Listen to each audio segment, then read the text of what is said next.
10 seconds. Oh, it's less than 10 seconds. We are getting started right now. What is happening, everybody? How are you guys doing?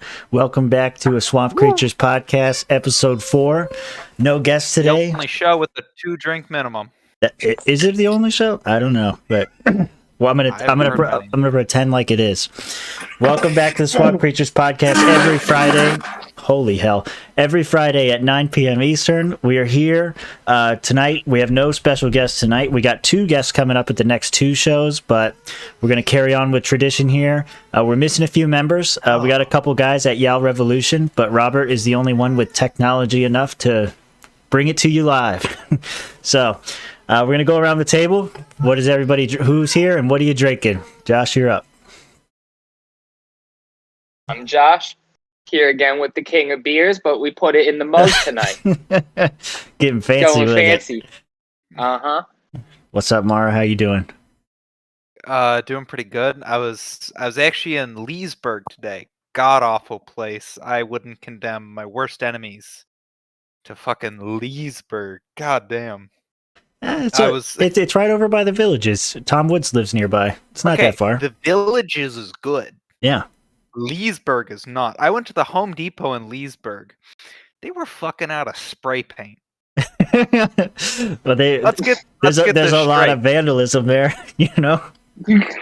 Yeah, let's get this straight. Home Depot regularly keeps almost 1,000 to 2,000 cans of spray paint in stock, and this is for a small store. They're fucking out. Supply chain issues. Tonight we're drinking children's alcohol.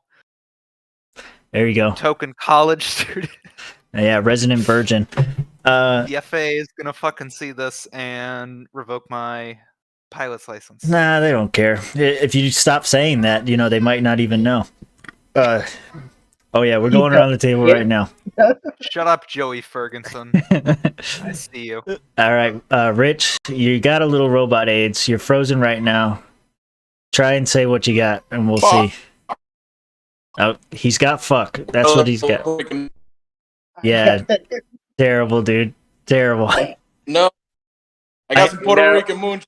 Puerto Rican moonshine. I heard that much. So that's what we're going to go with. There you go. All right, Robert, you're up. What do you got?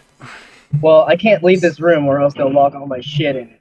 So I'm going to be drinking 2 overpriced vodkas right after I leave this podcast. And I'll be on the scout system. On the honor system. I hope you can honor that. No, we're gonna put you through the same punishment that we put Mara through. If you can't make it for the drink, or if you can't have the drinks for the show, the next show you have to double with interest. So 5 to 6 drinks. I drank 5 to 6 drinks last episode. That doesn't matter. I met Nick Ashley here, and he said, Okay, you were drunk hold as on, shit. hold on. He said Yes, you were you drunk were. as shit. I Yes, was you like, were. no, I wasn't. Hold on, buddy. As the resident Boy Scout, you know, I'm an Eagle Scout. I definitely don't trust you to not disrespect Scout's honor. So you're drinking double next time. If Mitch is partying tonight, if Mitch is partying tonight, I'm for sure partying tonight. Mitch never parties. Well, So Okay, is Mitch partying on camera on our No. podcast? No, he's already partying now. I'm All right, I'm here. then no. I'm You're here. drinking double next time, buddy. I feel like You're I should be drinking double. recorded. I got the inside scoop here at Y'all are just fucking me. we Does are. the inside Tim, does you're the butt inside fucking. What's up? scoop include Tim, 2 what are you drinks? drinking on tonight? How you doing, bud? I went back to Bud Light. I was thinking about having some brown sugar bourbon tonight, and I'm just not feeling it. So had the wife pick up some extra beer, and I'll just be pounding them back while we talk shit about politics and whatnot. Rich will give you some brown sugar and pound you back. There you go. Starting me with a good time. Well, like I said at the beginning of the show, there's a lot of our guys that are at Yale right now. Robert's there, Mitch is there. They're making contacts, hopefully getting some guests on the show. Right? Is that what's going to happen? So tell us. We got Tom Woods coming on. He was taking a piss, and I saw an opportunity. I made it. Well, the man can't deny you with the dick in his hand, right? No, I can't. No. He had his hands full, so I was like, all right, I guess. I saw your mouth move, Rich, but I don't know what you said. Robert, did you shake it for him? There you go. No. Honestly, what actually happened was I got done pissing, and then the first time I ever met Tom Woods, he was walking into the bathroom. I'm like, well, I'm not going to stop the man for pissing. So tell us what's going on there at Yale. Have you seen anything? I don't know, worth telling? How's it up there? Are you bringing more people to the Mises Caucus and the Libertarian Party, or what? What's up? Yeah, man, I'll tell you what. The Republican Party is not here because they don't really have to be. And the Libertarian Party isn't here, but the goddamn Mises Caucus is. I can tell you that much. And we have a good bit of signatures from all over the country. At least 5 or 6 of them from Florida. I've talked to this one guy I really like. He's Orlando area, so hopefully he stays in, and we're going to be in contact with all those people very soon. Other than that, Yale's been quite an experience. Saw Tom Woods speak, saw Ron Paul speak. At first they had him on video, and everyone was like, "Oh," because they thought they were going to be in person, and then it kind of like got hacked, like plan hacked, and then the man walks out to "Welcome to the Jungle." It's fucking amazing. Like, what are you gonna do? Yeah, a lot of people are interested in the Mises Caucus. We got a fucking setup here. I'll show the audience. We're set up. We're strong. We got the signs and whatnot. Yeah, we're looking good. We're looking good out here. Hell yeah, baby. I got you blown up on the big screen, so make it worth it. Take your shirt off. I heard that's what happens at libertarian events. People take their shirts off. We can't hear you now. Yeah, the audio is going now. 2016. Yeah. My county chair, Brett Bittner, he was LNC Region 3. Ask him sometime. He's got some really entertaining horror stories from 2016. Oh yeah, from that convention, the historic one. All right, boys. So how do we want to start the night off? We got a lot of stuff that's happened in the news recently. Bill de Blasio, we were talking about at the last show, the voluntary phase is over. That is accelerated now into overdrive. Now we're talking about, vaccine passports, basically to do anything in the city. You get your rights back when that feedback is, it's hurting me, Robert. Let's sort of jump right in. Do we want to start with the first thing on the list, Tim, or do we want to go right into... I have a tab open right here. You guys can see that. So here is a preview of everything I have. So the New York vaccine mandates, we got no state mask mandates that Cuomo was talking about, but he's going to, pressure public businesses to do, or private businesses to do it. There we go. Vaccine required for air travel is another legislation that they're looking at passing there in New York. Let me see here. This is Fauci. He's talking about how he supports vaccine mandates for private businesses. There's some people fighting back. This stuff isn't happening in isolation. So we got SCOTUS asked to rule on Indiana's university vaccine mandate by the 13th. So there's some college kids that are fighting back, claiming religious exemptions and other stuff, and just trying to get them to throw out the mandates altogether on constitutional grounds. This is a really great article by CBS Baltimore talking about the potential for a national vaccine mandate, and they cite some past precedent that the Biden administration could use to put that forward. Then, speaking of the Biden administration, they're considering withholding funds. And then we get into Governor DeSantis and the stuff that he's doing, how he said that Florida will not become a biomedical security state. Pretty good language coming from Ron DeSantis. Then, Freed, of course, she's running against him. So she's got some counter arguments, I guess.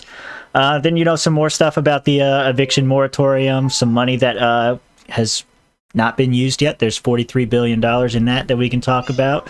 And then, Pelosi, of course, they like to use children as shields. Could you just imagine families being thrown on the streets and babies' cribs and all this stuff? And then, there are people fighting back against the eviction moratoriums and everything going on. I'm dragging on a bit long here, but yeah, we can start at the beginning. That's a little preview of all the stuff that's to come.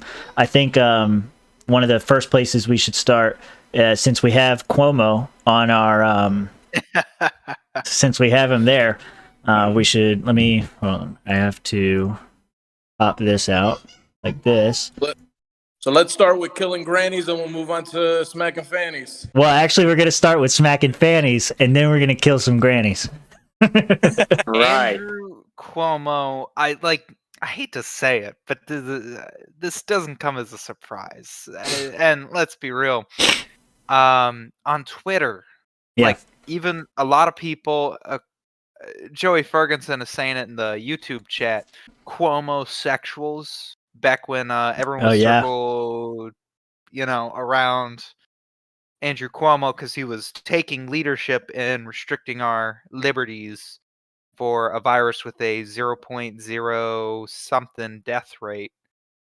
And even that he put out a tweet in 2019 or 2020, guys, there should be absolutely no exceptions to sexual assault allegations. They all need to be investigated thoroughly, and anyone who commits sexual assault should be punished to the full extent of the law. I'm sure he deleted the tweet by now, but he tweeted that at one point. And even now, are you saying politicians are hypocritical? I don't believe you. No, politicians don't. They're not hypocritical. They never lie to us. They always have the best of intentions. Of course. But even Joe Biden, when Joe Biden tells you should resign because of a sexual assault scandal, the bar is pretty low already. How do you go under that? With Joe Biden telling you should resign because of a sexual assault scandal. Yeah, so we actually talk about how impressive it is he actually remembered who he was talking about. Yeah. Well, all right, I'm going to play this first clip here. This first one's a little longer. You could see at the top there, I've got little marks. Those are timestamps where I planned on stopping the videos. But this first section here, yes, he's being hypocritical here, but, you got to give him credit where it's due. And there's some details to this case, that I don't know all the allegations against Cuomo, but if what de Blasio says is true, which is a stretch, it sounds like he definitely should be taken out of office. So I'm going to play this. As always, let me know you guys can hear it. I want to start. Good? Yep. With the investigation of Governor Cuomo. It's no secret there's no love lost between you and Governor Cuomo, but this is a very damning report. As you saw, the governor came out with a highly produced response that included a montage of clips of him embracing people like former President Clinton. What did you make of the governor's response? the whole thing has been so painful. When you read this report, 11 women systematically wronged, 11 women affronted by a powerful guy who could crush their career and their reputation. And he's the kind of guy that everyone assumes would if you crossed him. And he harassed them. He assaulted them in several cases. It's not even close. And then he has the audacity to say, oh, you know, I like to hug people. I mean, that's just out of touch with reality, but it's also profoundly disrespectful. How about saying, I did something wrong? I have to atone for my sins. I need to go and deal with my problems. But he doesn't think he did anything wrong. He says that it's generational, that it could be generational, and that he's not somebody who would...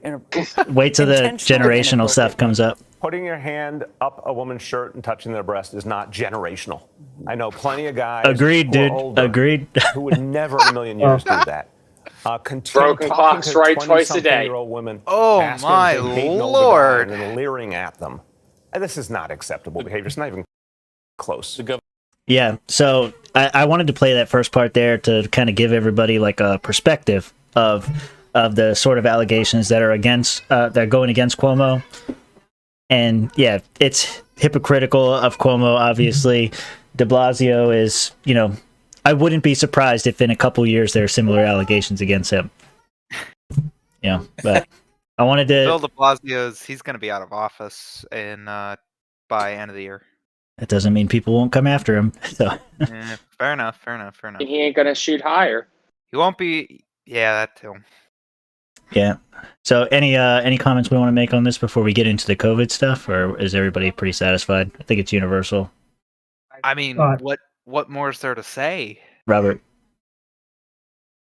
Am I good? Can you all hear me well? Yep. Yeah. All right. Yeah, no, I thought that sexual harassment was only generational in my family, but it's good to know that it's elsewhere.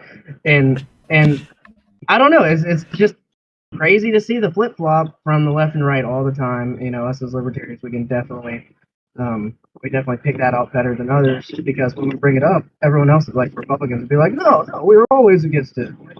And same with the Democrats. Yeah. I'm more about the killing grannies than slapping Fannies. So yeah. We can move forward. All right, let's go. So this is the part where he starts talking about the different requirements and how they're going to be enforced and that sort of thing. I think he should be charged. Let's talk about mandates. So you're going to mandate vaccines for folks going indoors. How does this affect kids, by the way, who aren't eligible for vaccination? Look, we welcome kids, of course, to restaurants and movie theaters, et cetera. Wear a mask. That's a smart thing to do. And hopefully soon our 5 to 11-year-olds will be eligible for vaccination on top of that. But we don't want to separate families. We want families to enjoy stuff together, but in a safe environment for the folks who work in restaurants, gyms, et cetera, and for the customers. Here's what I love about it. You go into an environment, you know everyone's in the same place. You know everyone's vaccinated, everyone's safe. I know. I know as someone who lives in the city, it would give me peace of mind to know going in the gym, everyone's vaccinated, going to the restaurant, everyone's vaccinated. But do you think it could affect tourism? No. No. Of course not. No. No way. It will. Hold on. Not at all. In 2021, like this modern day and age, look, I know that some city in California has been airing ads for its tourism department. And I know that because I see them when I'm watching The Bad Batch. But who in their right mind goes to fucking NYC? You could go to Florida.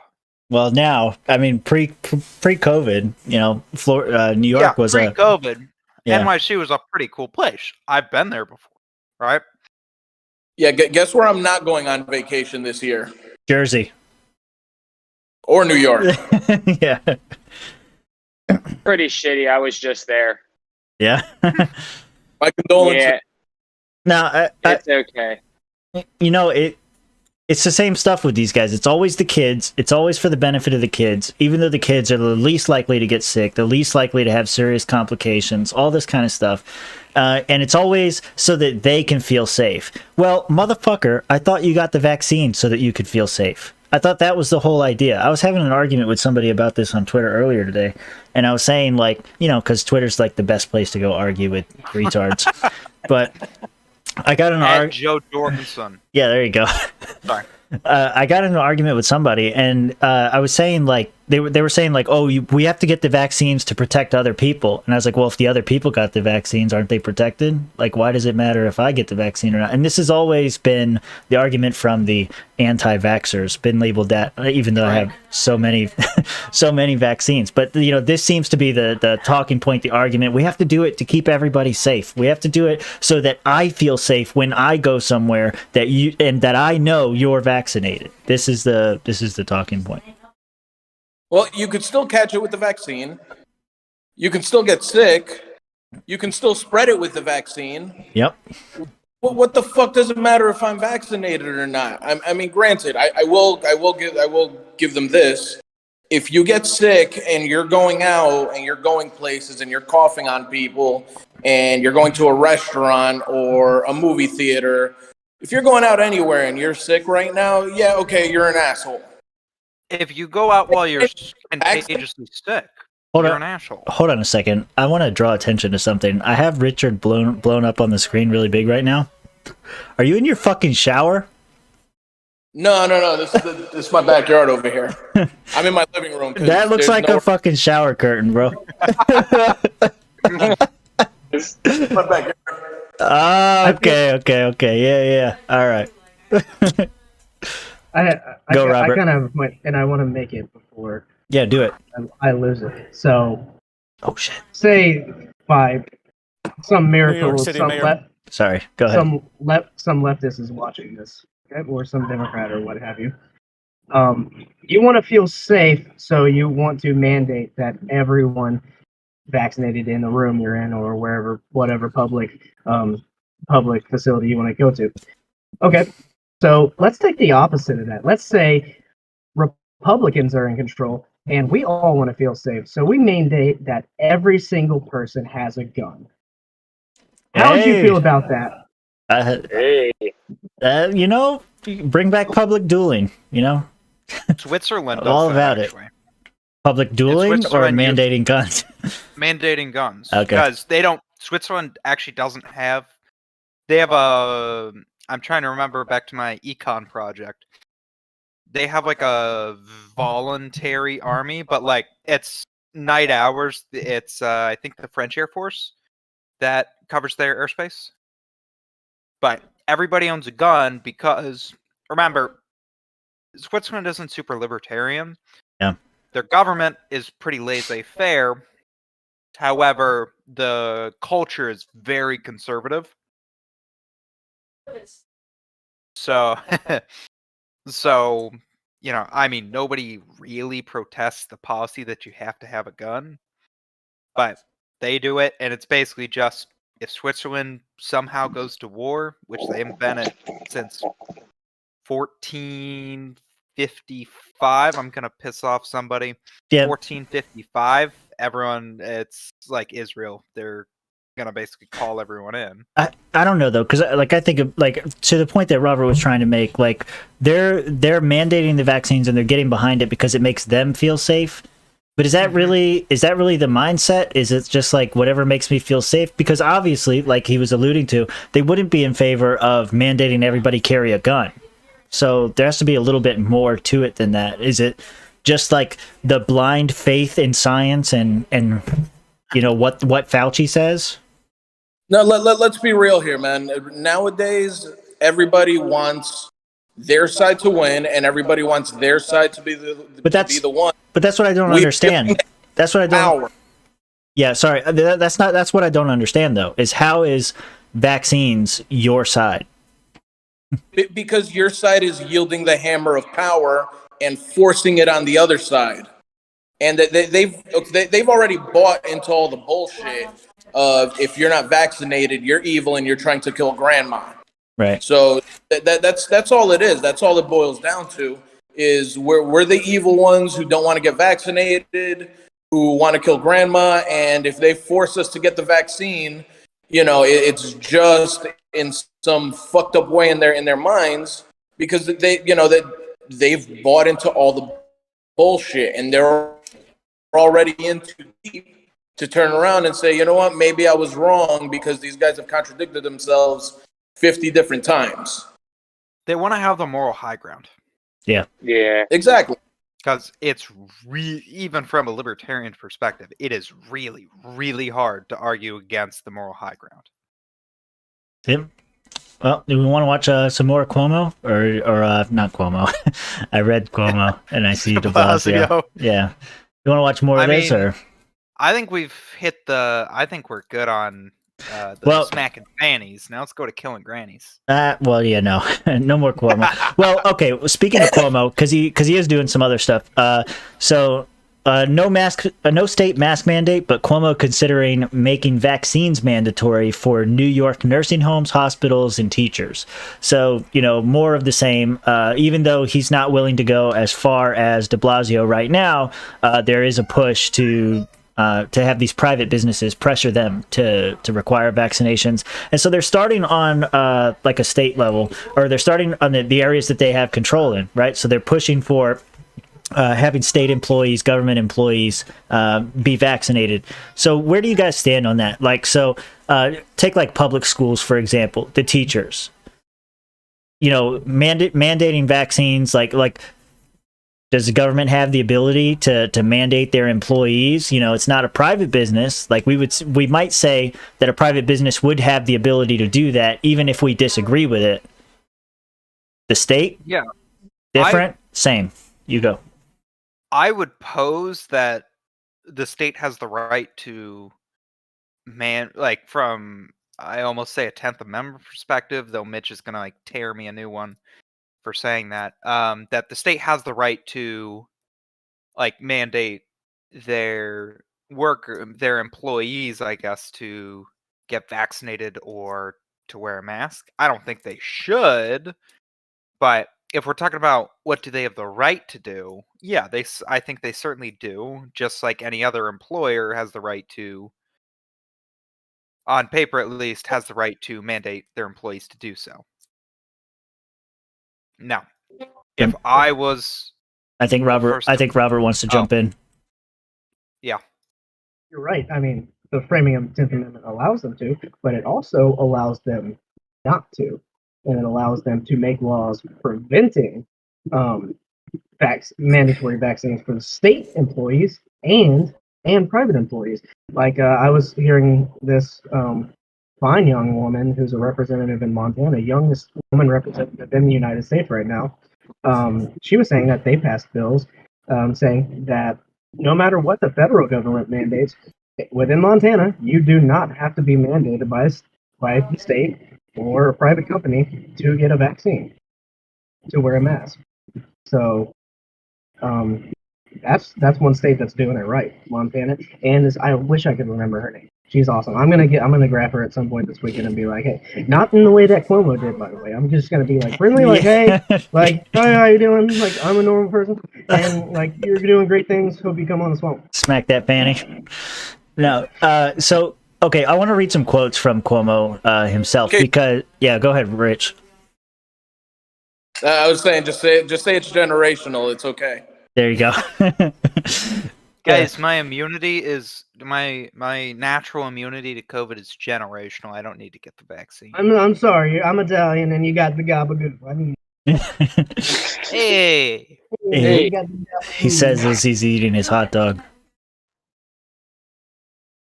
That's pizza. What are you talking about? Oh, I thought it was a sandwich. I was trying to. Okay, never mind. All right, never mind. I see what you did there, Tim. I see what you did there. I'm gonna read some of his quotes here, and then I'm gonna let Josh jump in and have the first response because he's being quiet right now. So as far as Cuomo says, so the question is why he's not doing what De Blasio's doing. That's what the reporter's trying to get out of him, and so he talks. You'll see. Okay, so everything should be on the table, and we should start talking about it now, Cuomo said during a press briefing in his Manhattan office. Because if these numbers start to rise, and start to rise quickly, it can't be that we're not ready to move. These are places where one person can literally infect dozens during the course of a day, he added. If you want to teach my kids, I think you should be vaccinated. If you want to take care of my mother in a nursing home, I think you should be vaccinated. You know how this turns out, noting that the increase fivefold in the past month. You know how this turns out. You know what those facts mean. You know what's going to happen in the movie. Don't wait for how you know it's going to happen. We beat the damn thing by being smart the first time. Be smart again. It's up to local governments to learn the lessons from last year and don't deny reality. Right now, this is all up to local governments. If they don't act, then we will be here and we're like we were last year, where it becomes statewide emergency and the state will have to act, he said. Give you reference earlier in the article, they were talking about the reason why Cuomo's not doing anything is because they're not under a state of emergency. What Cuomo is basically saying here is things are going, according to him, the same way they went before. So if you guys don't act, the state will act. Josh. I mean, you kind of summed it all up right there. He's using the threat of the state against the local governments. If you don't do as we say, when we say, how we say it, we will wield the hammer of power upon you. And if you don't like it, too damn bad, because we're the state, we're bigger than you, we're more well-funded than you, we have more power than you, and we're just going to do what we want. So, I mean, this is kind of the same argument I have about when Ron DeSantis, when he started telling the local municipalities that, hey, if I make a decision on an order, I have final say in terms of pandemic response. It's that same idea. If you don't like what we're doing, well, too damn bad. You're going to do it. And if you don't, then we're going to punish you. Yeah. Just the threat of the larger force or larger authority is pretty bad. Do as I say, or we'll set up another emergency order, and you guys will be under our thumb again. So do as we say, or we're gonna do it for you. Your call. It's just my way or the highway, and I'm gonna get my way. So it's the mob. They're literally holding them over the bridge by their ankles and going, "Are you gonna do what we want, or are we gonna have to drop you off the bridge?" It's your call. You can do it. You don't have to do what we want, but then you can also figure out if you can fucking fly or not. You know who can't fly? Mara. Helicopter pilots. Here we go again. Those guys are fake pilots. Fake pilots. Goddamn socialists can't fly helicopters for shit, I heard. Well, I'm glad I'm glad you guys were picking up what I was putting down there, because I think that's the fact of the matter, right? Like, right now, all of this stuff is aimed at private businesses, but it is going in that direction, and they're going to use, as we're going to see in a little while here, but they're going to use the Delta variant or the Ligma variant or the Dragma variant or whatever variant comes up. They're going to use those as the excuse to come through and enforce further mandates, the booster shots. They're talking about boosters right now. You need a Delta booster. You need all this other stuff. It's never going to stop. Quick. Yeah. Real quick, just on a funny note, I just want to make everybody aware that the Facebook fact checkers have allowed everybody to know that the Ligma variant is not a real COVID variant. So in case you guys were confused or somebody didn't know, if you go on Facebook, yes, we are completely, unfactual in the Ligma variant. If you don't know what the Ligma variant is, I highly suggest you go on and Google that shit for yourselves, or DuckDuckGo it for those of you who know what Google actually is, and do your part. Guys, you don't DuckDuckGo it. Google gives a lot of unreliable search results. You should ask our very own Rich Perez about the Ligma variant at maybe Richie Roma there you on go. Twitter. He's Ron Paul and Peter Schiff to the Fed is to Rich on the Ligma variant. What does that even mean? I tried Twitter again. I don't have an alt ready to go. I'm trying to get kicked off Twitter. All right. Very moving knowledgeable. along. Variant. To answer Joey's question, the Osprey aircraft, that is a helicopter. That is a helicopter. Nobody can tell me otherwise. But moving right along. Next topic. I'm confused at the Osprey's a chat. helicopter. I'm confused at the chat. Osprey's 100% a helicopter. Shot in your mouth? Joey S. No, Duke is saying something about shot in my mouth. I don't. Like what? You're whacking it at work? Like, what are you talking about here, guy? So let's. He's saying it's shot time. We gotta keep. I think we need to take a shot. I'm not taking a Everyone shot. drink. I'll drink, but Come I'm not on, taking a shot. No. Everyone take a drink. That's how. Come on, Robert. You know what? Take a drink. He can't. They'll log me out if I leave the room, man. Holler at somebody. Say, hey, Fanny, come here. Someone bring me some liquor. Shots. Hey, text Mitch while we go over this next story. Make him do it. So he's doing some harpooning right now. I'm supposed to be wingman for him. He's harpooning right now or harpooning? I mean, giant one of these. It could be either one. We talk. Giant one of these. Mitch is like that sly guy that gets all the ladies and doesn't like.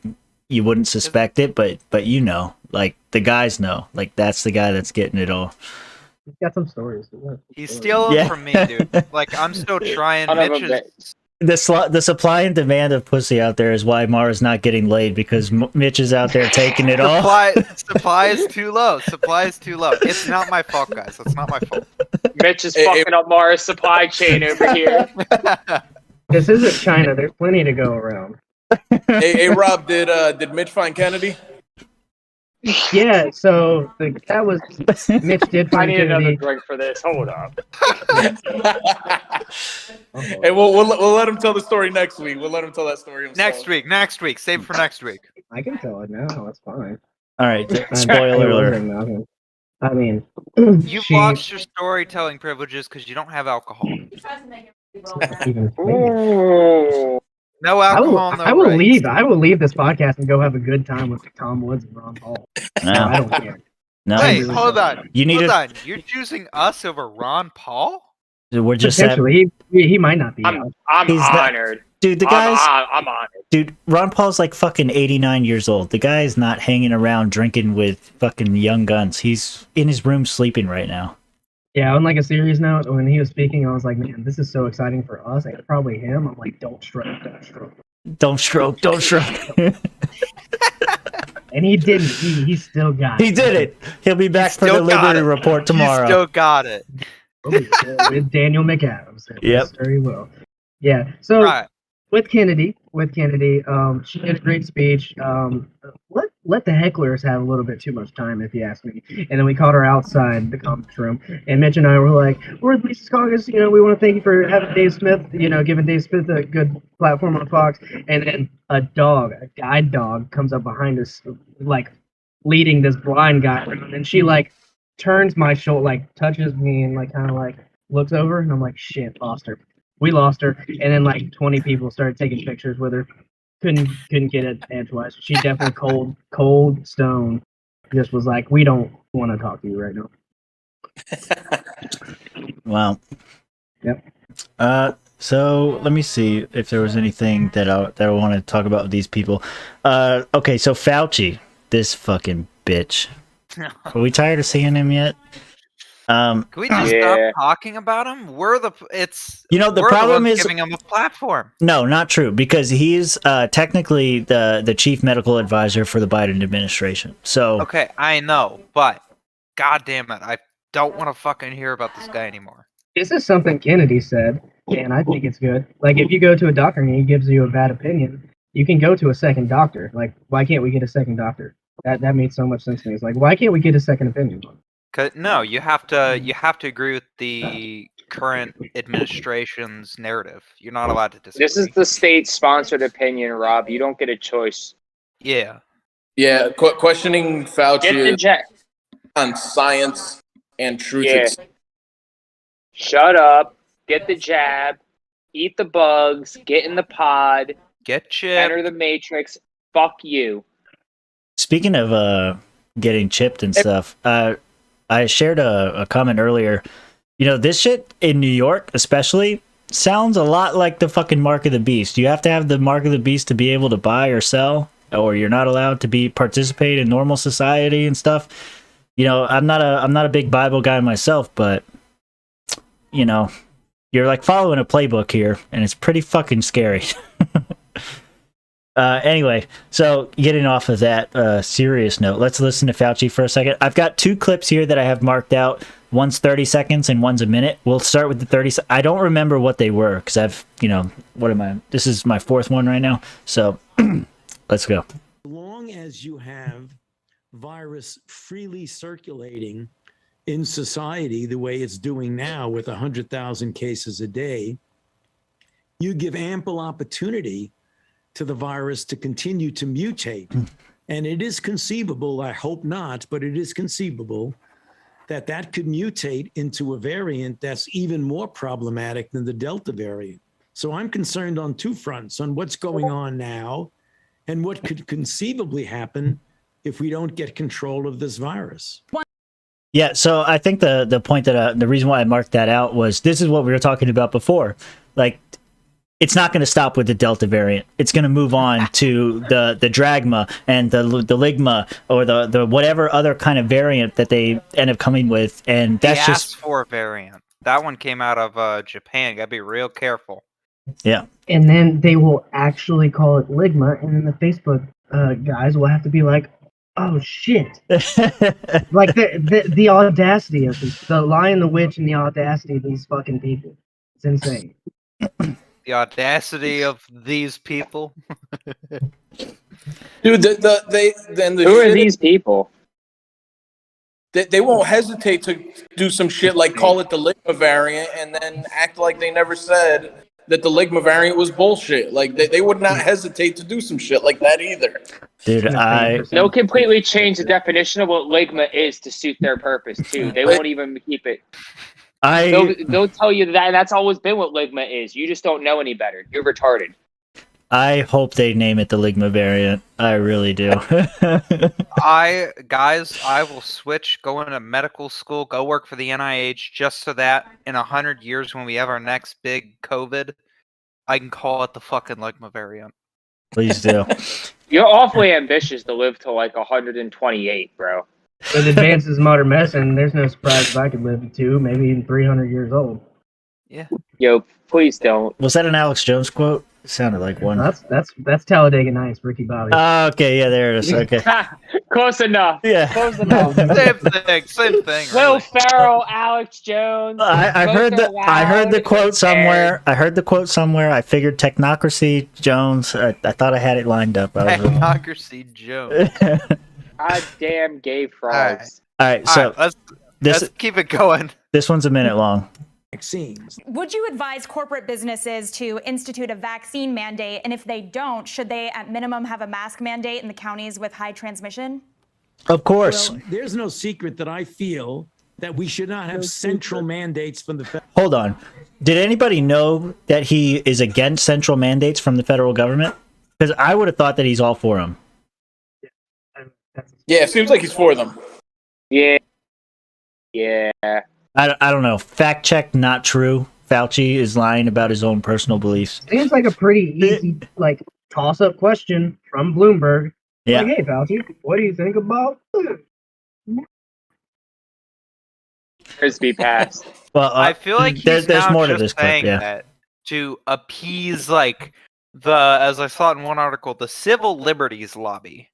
Guys, if I say I'm against the central government mandating it, maybe they'll like me a little bit more. He is going to maybe they'll listen.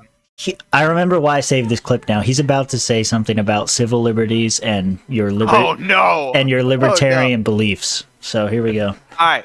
Watch it all the way through. Would you advise corporate businesses to institute a vaccine mandate? And if they don't, should they at minimum have a mask mandate in the counties with high transmission? Well, there's no secret that I feel that we should not have central mandates from the federal government.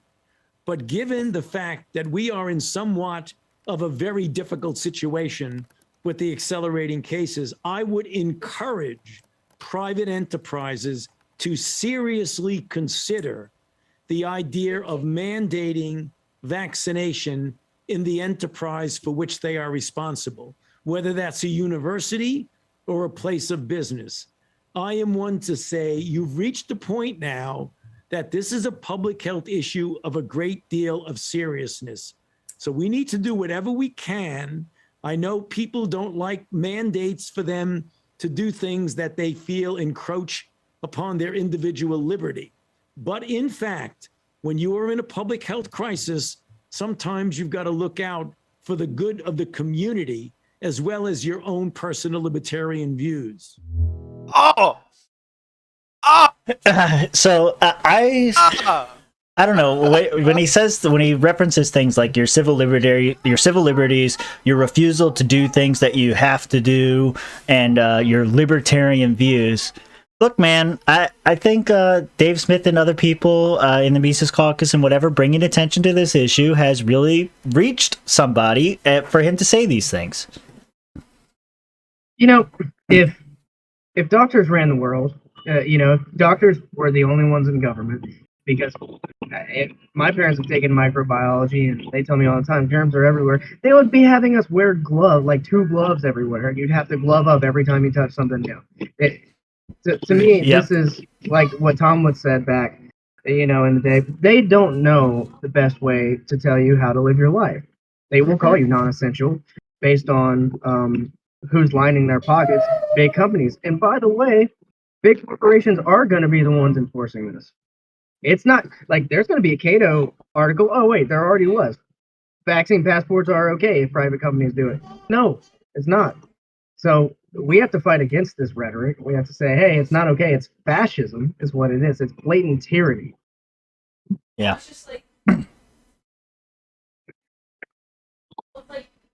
Yeah, just. I didn't know if Rich wanted to say something. I saw him licking his lips.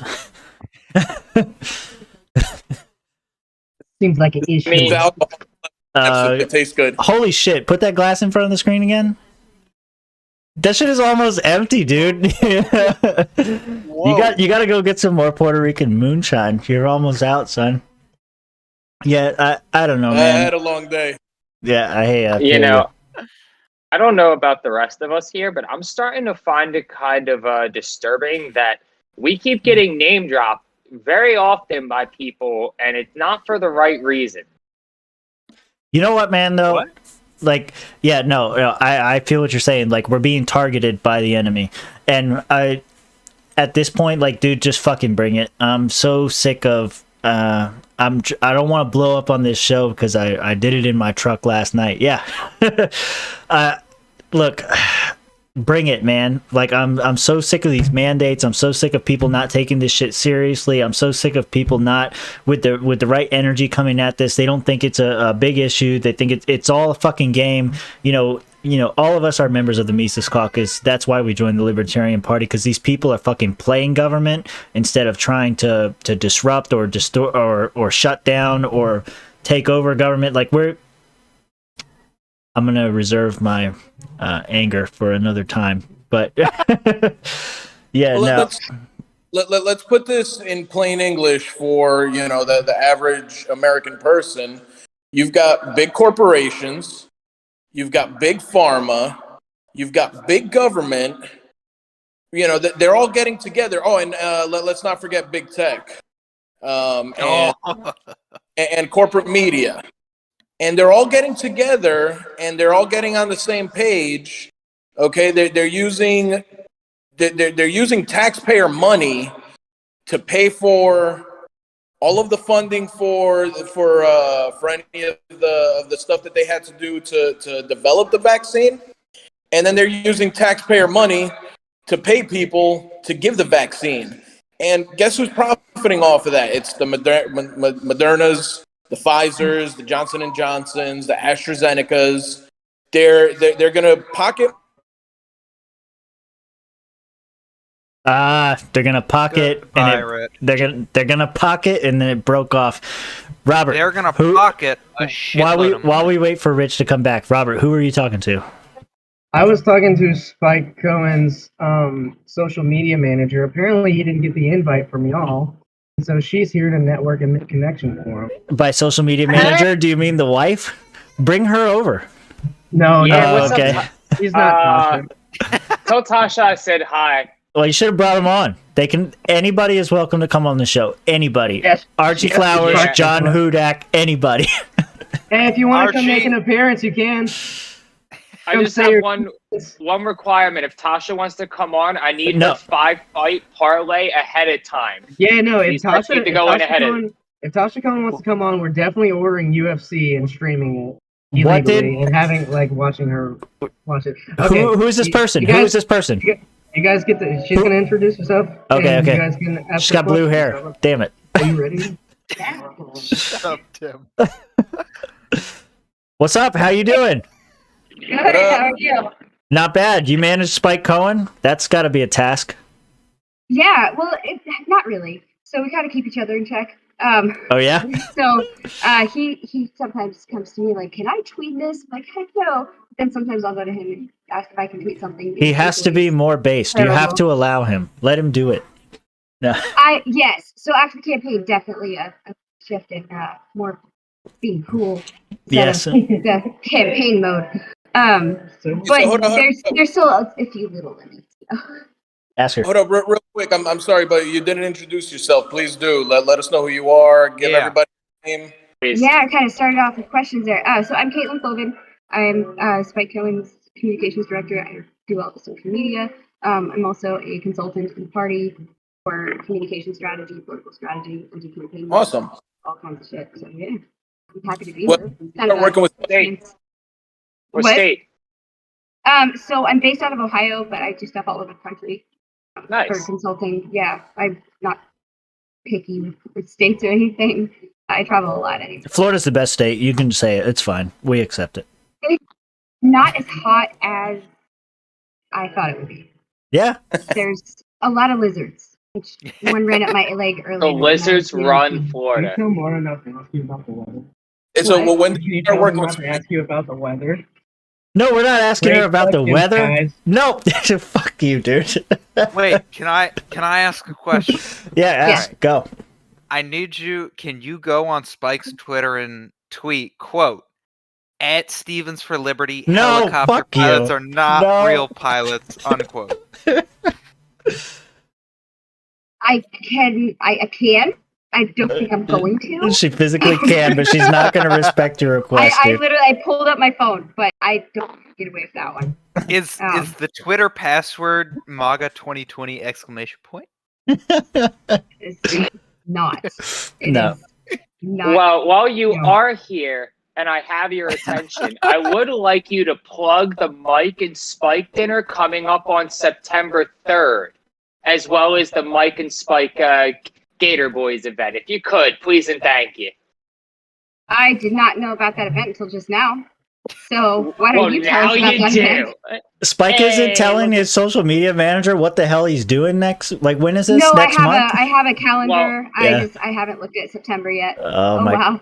Rob, what are you doing? As Mike Tremont's social media committee chairman, I would like you to tweet that out and help us out. I will give some love to Mike Tremont. Yes. I know he did the Muddy Water show with him not long ago. Yes.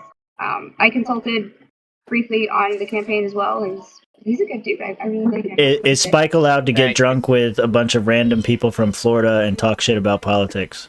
Spike is sober, so Spike will not get drunk. I'm saying won't is hang he? around. Oh, it's like recovering addict sober, or he's sober right now. Okay. Yeah, but he can be around other people while drinking and stuff. He's not. He won't like leave or anything. We have to get him off kilter. How do we knock Spike off balance? What is the trick? Sober. Really offensive jokes. Oh, I don't want to do that. We could do jokes, but not to. It's to be funny, not to be offensive. That's the point. Yeah. That's just how you throw him off, because that's the one thing that'll stop him in his tracks. Wow. You just keep making the camera pan Natasha. It'll be okay. Yeah, there you go. Everyone loves Tasha more. Yeah. It's Tasha Cohen's husband. It's not Spike. You're failing. I'm a fan of Spikle. I call him Spikle. Spikle. Yes, he's so during the campaign, everyone made fun of his name, like, oh, he's not serious. His name's Spike. It was like, I mean, who cares? You ever heard of Spike Lee? Fucking idiot. Right. Yeah. Right. So everyone's like, oh, he's not professional. So I put him in my phone as Jerome Spikle Cohen Esquire the Third. So he's fancy enough for me, at least. Yeah, there you go. Yeah. Well, anyway, we'd like to have Spike on the show at some point to get him into a bunch of trouble. So, if you'll allow it, we definitely have. It's Mises Caucus trouble. That's what I mean by trouble. I mean, yeah. we just hang out and have fun. So Yeah, no, you guys seem great. Thanks for having me on for this brief, random few minutes. Oh no! Thank you for coming on. If we knew you were Yeah, coming, definitely. if we knew you were coming, we'd prepare more questions. But I wasn't good. expecting All it. good. So great. Yeah, all right. I'll talk to you guys later. Bye. Yes, sir. Or Thank ma'am. you. Have a great night. I called her a sir. I should have asked her what color her hair. It's a habit, dude. When you're talking to people in the Libertarian Party, you say yes, sir. You don't ever say yes, ma'am. Duke in the chat. What? Doubtful what? That we'd have good questions for her? Oh, shut up, Duke. I'm not gonna say you're wrong, but because I don't know who she is. But anyway, while we wait for Robert to come back, here we go. What were you doing with that rubber duck? Rubber eagle. I don't know. I was just making fun of the Leadership Institute. They have like a Shut up, Joey. A tube eagle, and everyone signed it and stuff. So, and they've been messing. Joey's mad we didn't ask for her pronouns. It's the blue hair. Anyway, let's not make fun of SJWs who are nice to us.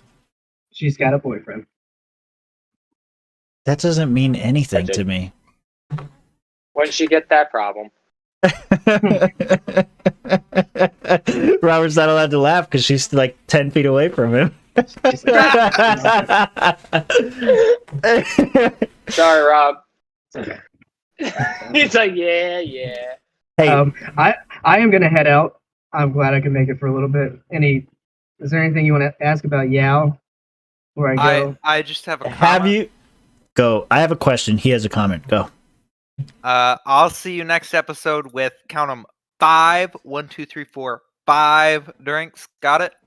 That's a Tuesday for me, dude. I don't give a fuck what you say. Okay, you say that, but we were all here last podcast. We saw what happened. What did I say? I'm here for you, Rob.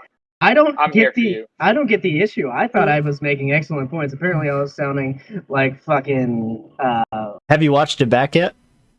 No, and I won't. But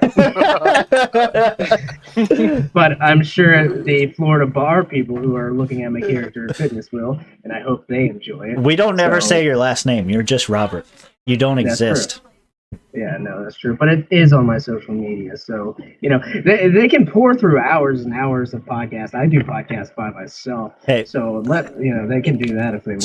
So I do have a question though. Have you secured any guests for the future? I have talked with some representatives about coming on that are across the country. So I got their cards and I mentioned the podcast. They were like, "Yeah, that'd be cool." But I want to get some more serious inquiries going later. All right. I can't remember. I think Mitch and I did make a push for somebody. Nick Ashley was going to come on again. Just say hi. Yeah. Tonight. Yeah. Just pop in. We were going to get Michael Heiss to come in, but you're there with him right now. Get that motherfucker on.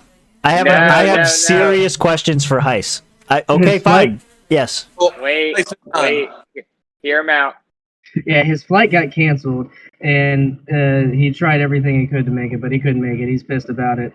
And so I am the fill-in Michael Heiss here for the weekend because I am white and have red hair. And you're basically the same, right? Short, tubby guys, you're all the same. Yeah. Yeah, I lost weight and then I got fat again. That's what I told everyone. No, but whenever you talk to him, I'd love to have him on. I have some serious questions for him, like actual ones. Mm-hmm. So, anytime. So if you got to get out of here, that's great, man. Go get drunk. Like Mara said, next stream you have to double up. I mean, that's the rule. I'm not gonna get drunk. I might have one or two. That's about it tonight. But yeah. Well, I'll have two because I said I'll honor it and I'll send you Snapchats. That's fine. No. I'm not talking about tonight. I'm talking about next week when we have Johnny Rocket on and he's talking about his punk rock libertarian metal shit. You're getting fucking wasted. Dude, that is fine. So my 5 drinks are 5 drinks of like Jim Beam and Coke or like vodka. Fine. And like Mars over here drinking 2 drinks of Truly, so I really don't care. It's like I'll do whatever. I don't care. With this gonna be punk rock next week. I'm just gonna bring a 40 ounce of Steel Reserve. Dude, that's a great Of idea. being a You do lightweight. that. I'll get the Colt 45. Let's do it. Fuck yeah, we just gonna drink 40s. Yeah, everybody's got to bring. Well, they don't sell 40s in Florida, so you have to get 32s. So get two 32s. Yeah. Who's bringing the old? I don't like that. at all. Hey, you bring the old English. I called Colt 45. That one tastes better to me. Guys, no, this is low class. We cannot do old English. I'm not drinking malt liquor on this podcast. Well, you don't have to drink old English. You can drink Yeah, something else. You can drink whatever the fuck you want, bro. The point is to society. bring a fucking bottle. Well, you have to bring 4 bottles. So. Okay. We'll just have him play Edward 40 hands until he passes out. There we go. All right. I'm leaving. I'm leaving before you guys get any more ideas. Yep. Out of here. Bye, All Rob. right, that's a good idea. Night, bud. Hey, we'll see Bye, you, man. Dad. All right, so we're gonna jump into some other stuff here. So I have in here the vaccine mandate. Is it coming? Is a national mandate legal? So this could be the justification that they would use for a national vaccine mandate. So the federal government has long had the power to implement a national vaccine mandate. A 1905 Supreme Court case upheld mandatory vaccination to end the smallpox epidemic. The ruling read, in part, the liberty secured by the Constitution of the United States to every person within its jurisdiction does not import an absolute right in each person to be at all times in all circumstances wholly freed from restraint. So this is the argument that they're going to use. I've had too many drinks to make the cogent argument, but basically saying you're not wholly freed from restraint. You're not wholly freed from your ability to resist, or I don't know.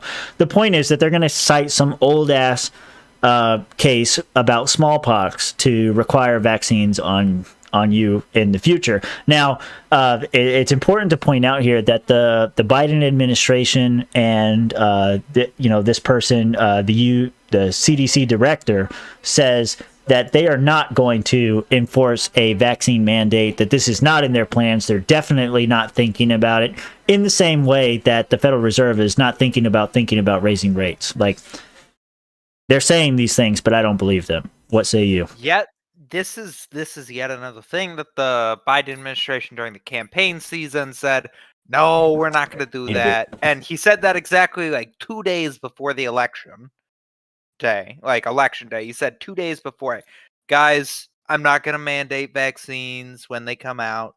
I'm not going to have a nationwide full encompassing mass mandate. This is just another thing for him to do a 180 on. I mean, he's doing pretty good. He's gotten a lot of 180s so far. And we're not even a year in. Well, name a group he hasn't 180, but Tim left. But yeah, I have no doubt that despite the fact that he promised he wasn't going to do this, I have no doubt that he is considering doing this. Hey, well, let's just talk about how gung ho he was about.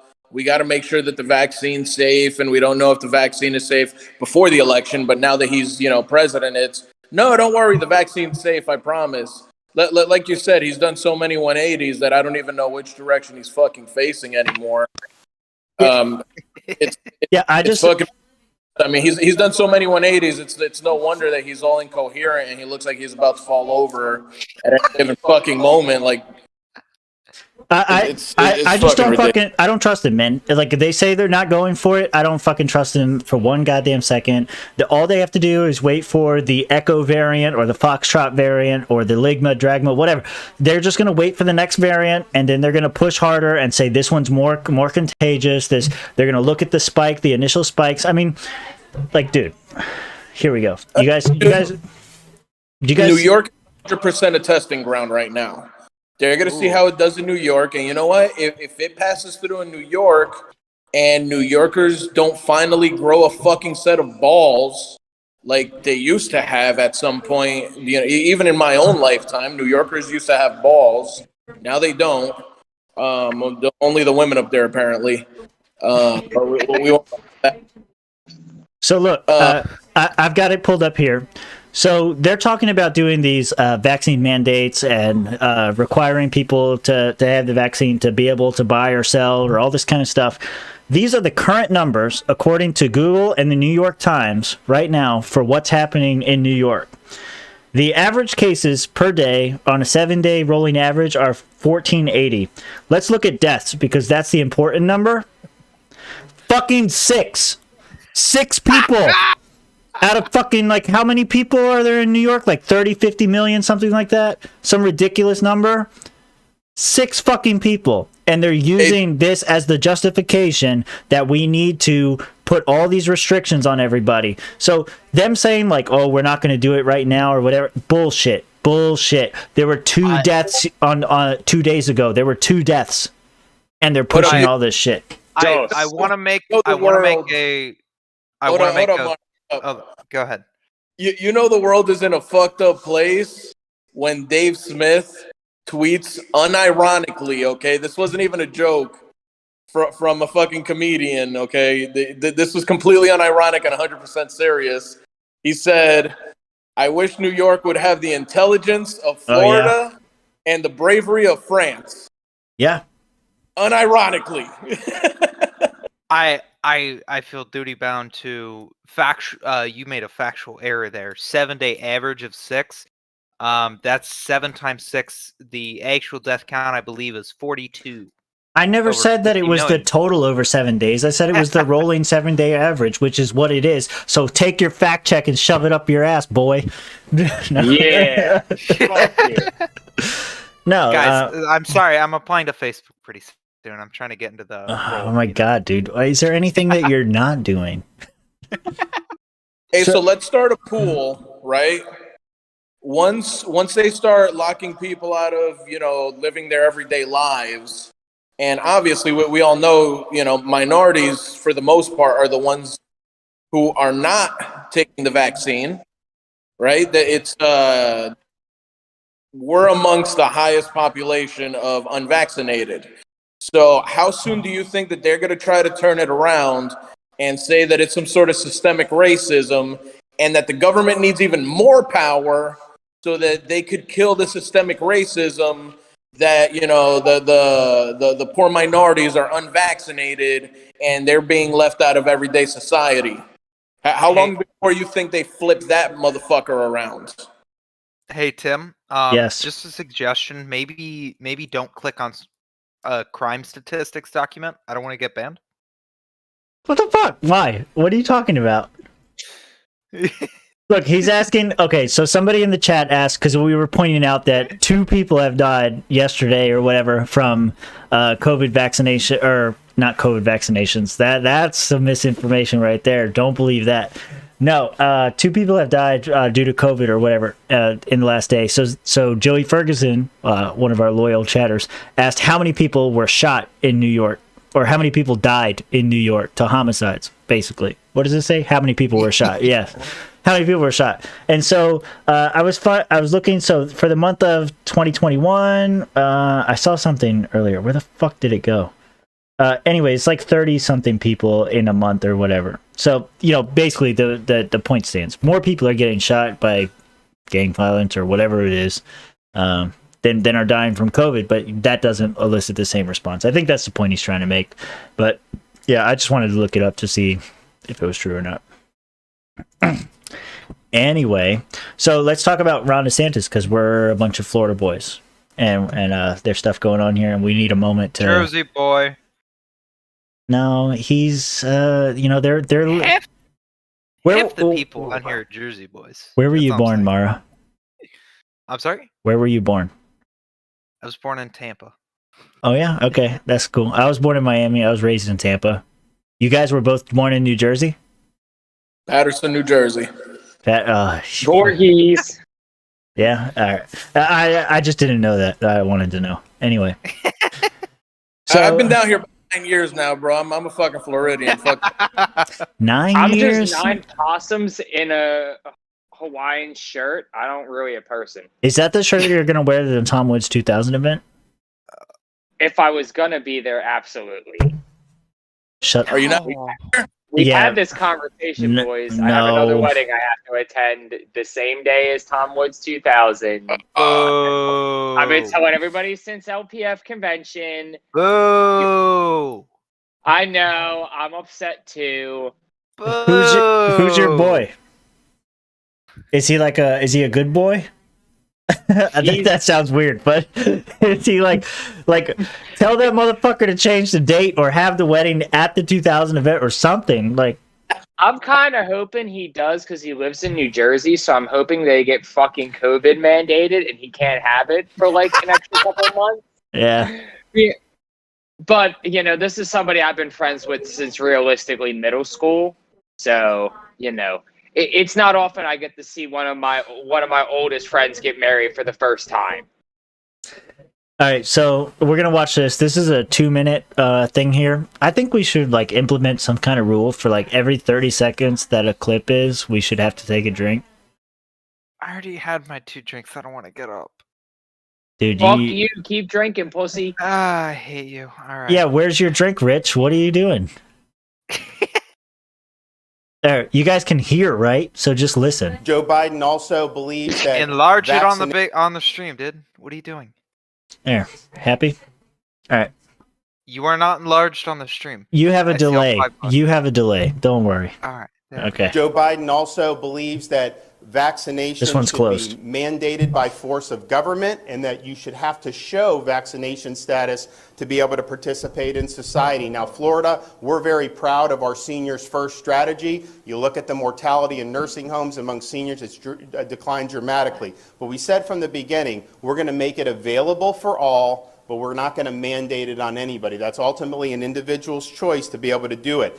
Biden, he rejects science because he denies the fact that people that recover from COVID have long-lasting immunity. And that's been proven time and time again, and the data is very clear. So his vision is, just like in New York City, restaurants should ban young kids from being able to go in because they're not eligible for vaccination, and law-abiding citizens have to produce proof of their medical records just to go to the gym.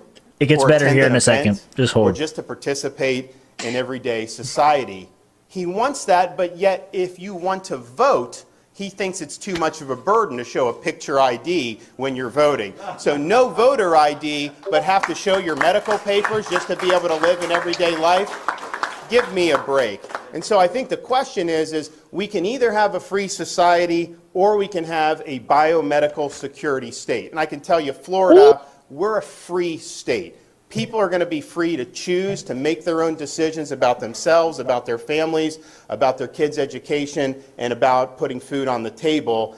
And Joe Biden suggests that if you don't do lockdown policies, then you should, quote, get out of the way. But let me tell you this. If you're coming after the rights of parents in Florida, I'm standing in your way. I'm not going to let you get away with it.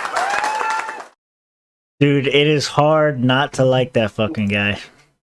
Base Ronnie is base. I'll pull the stream back up later. This is bigger screens. Go ahead. Yeah.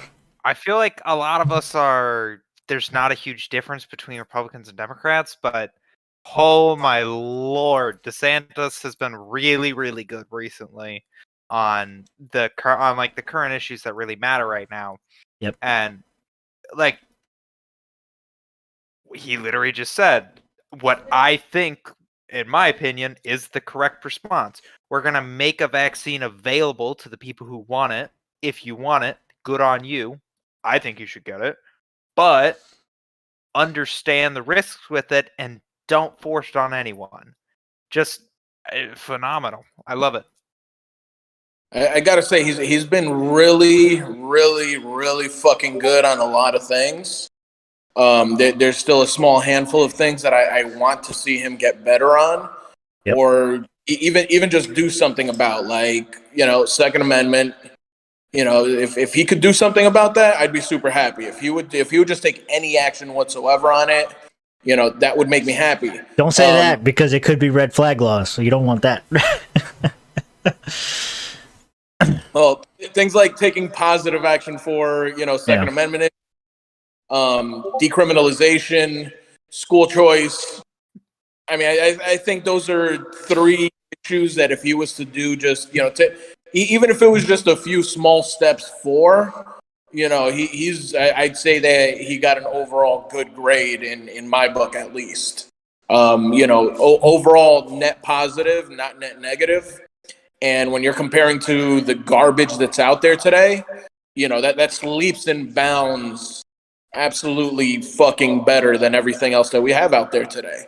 I mean, you got what the fuck was his name? The Governor Murphy in New Jersey saying the Bill of Rights that's above my pay grade. We weren't thinking about the Bill of Rights. What the fuck? We're thinking about the Constitution. We made all these fucking laws. You took a fucking oath to the Constitution, and now you're gonna claim that it's above your pay grade? Fuck you.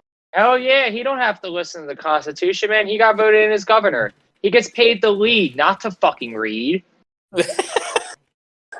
He's fucking Arnold. He's President fucking Schwarzenegger in the fucking Simpsons, dude. That's always been New Jersey's governor, though. They don't fucking care. They're run by the goddamn fucking teachers union. They're run by the goddamn fucking electrical and the construction unions. And they're fucking run out by all the fucking New York politicians who cuck them out because they're like, you're just a bitch for us because all of our fucking rich people come to live in your fucking state. And all we got to do is cut a few fucking bullshit taxes we don't even really need, and we can get all these motherfuckers to move to Westchester County and the Catskills, and fuck you and your little Piedmont bullshit. All your McMansions and fucking Freehold and fucking Union and Summit and fucking New Providence don't mean shit. We can fuck you. That's why for you foreign folk. Fun fact, if you work in New York, even if you live in a different state, you're going to pay a New York City tax. You're going to pay whatever local state tax you live in on top of your federal income tax. So it's not like, working in New York City, you only pay, federal and then state income tax because there's a state income tax up there. No, there's also city wage tax. There's a fucking city on top of that these motherfuckers charge. I don't even want to know what their payroll tax is. It's horrible, bro. I used to leave damn near 50% of my paycheck at the dealership that I used to work at. Literally about 45% of my paycheck never came home. Literally about 40 to 45%, 45 on a good week, 40 on a slow week. Yeah, and New York, also, New York is just really fucking bad at what it does. Remember back to 2008, New York was hit really, really hard by a lot of mortgage defaults. Also, I'm not here to suggest that these two events are interconnected, but New York City also has some of the harshest and most stringent zoning laws. I'm not trying to say anything, but Houston doesn't have any of those, and they were completely unaffected by 2008. We need very strict zoning laws. I love you, daddy government. I'll suck you off every day. I love you. We need you to live. Who's gonna build the roads? Hey, we can get into roads and infrastructure if you guys want. But yeah. Oh yeah. What a transition. Well played. Hey, you did it. Do we really want to do that? I was even thinking about that. Well, look, man, we got to talk about it a little bit because some of the stuff that they're fucking talking about here is a bit ridiculous. So, for example, let me tab real quick. Well, let me give some background. Go ahead. One of the I did propose this in Topic Thoughts. One of the big, I don't want to say promises, but big initiatives of the Biden administration right now is this big $1 trillion infrastructure bill. I think the bill comes up to 1.35 trillion. So about $1 trillion if we took out the money that's just going to go straight to Israel. But big spending bill, and it's just targeted at general infrastructure. But of course, just because anytime we have a multi-thousand, this is a 2,755 page bill. Because every time we have a super long bill, there's definitely no fucking lobbying that's going into it. It's purely going for the American people, right? No corruption ever exists in 2,000 page bills. We definitely didn't see that literally 3 times with the 3 stimulus bills over the last year, right? So, yeah, some new amendments were made to it. Yeah, and so I got one of them pulled up right here. So this is from our favorite people over at Reason. And they say, the infrastructure bill requires new cars to come with unproven drunk detection technology. As early as 2026, new cars will have to come equipped with, quote, advanced drunk driving and impaired driving prevention technology. I have highlighted here, included in the 2,700-page bill is a provision directing the U.S. Secretary of Transportation. Isn't that Buttigieg? Yep. Mayor PP Butt. Buttigieg. Yep. Included in the 2,700-page bill is a provision directing the U.S. Secretary of Transportation to issue regulations for new motor vehicles requiring them to come equipped with, quote, advanced drunk driving impaired prevention technology. Okay, first thing I want to say. Hold on. I'm sorry. ahead. I got to make a joke first. Look at this lady and what she's blowing in. Does that look like advanced technology to you? This shit looks like a fucking CB radio that she's fucking blowing into. All right, go ahead, Mara. Yeah. I read a lot about this. Advanced drunk and impaired driving prevention technology. Let me translate that out of legalese into English. That means breathalyzers, and breathalyzers are, known, and we've definitely never had any cases in state and federal court in literally every state where somebody's breathalyzer result was stupid high, like out of reasonable possibility. Oh, like 0.5, like Rob's gonna be tomorrow or next week. Yeah. Yeah. But breathalyzers are not like this magical 100% accurate technology. Agreed. It's not a supercomputer. Go, like right now, go chew a piece of mint gum. For the next 2 hours, you're going to register over 0.04. Why does mint gum trigger an alcohol breathalyzer test? Good question. They can't fix it. But what's completely clear here is there's like one company that makes, I want to say it's 80 to 85% of breathalyzers for law enforcement agencies from local to federal level. Yeah, that company poured a crap load into lobbying for this to happen. Because what better for them than to just require every new car to be made with one of their pieces of technology? But these are they're not well made. They're cheap bullshit, terrible. They're not accurate. Talk to a lawyer, and I say this with a grain of salt, but I'm sure that Robert will back me up. If you have the time to spare and you could pay the legal fees, it's better not to take the test, because more of the time than not, it's going to be, stupid, inaccurate. I've taken a breathalyzer before, right? And this happened when I was under 21. I blow into the thing. I'm under 21 at the time. I'm not allowed to have any alcohol in my system. It registers. Why? I'm chewing mint gum because my breath smelled like shit because I just had a burger. Guess what? I have to get out. They have to call my parents. I didn't get charged for anything because I passed the walk on a line with your eyes closed test. But holy shit, I cannot stress enough how unreliable this technology is. And now it's, at any point, if this unreliable technology doesn't feel like working. Yeah, so what's the deal, right? Like, so if that shit doesn't work, like, how long is your car disabled? You're stranded on the side of the road. Yeah. Congratulations. Hey, you see, this is about the time that my inner Cuban comes out, and y'all gonna catch me mobbing like a Tri-5 Chevy Bel Air or some shit. There you go. I am not be buying a new fucking car that's got a breathalyzer attached to it. Hell no, dude. But hell no. I think the bigger issue that this... go ahead. Haul ass out of here, man. I apologize, but I got to haul ass out of here. It's been real. Wish I could stick around a little bit longer, but I'll catch y'all next week again. Yep, we'll be here. Yep. Later, homies. Yeah, See you, brother. I think the point that you were going to get at it maybe is that like they're requiring all these requirements on the manufacturers, and this is an economic thing. They're forcing this on everybody else who doesn't want it, and it's just going to have these unintended consequences where devices are going to malfunction, things are going to go wrong, and we're going to have to pay more for these cars. I don't know. Was that the point you're going to make? Probably not. Now that I think about it, that is a good point. Not what I was going for, but yeah, that's true.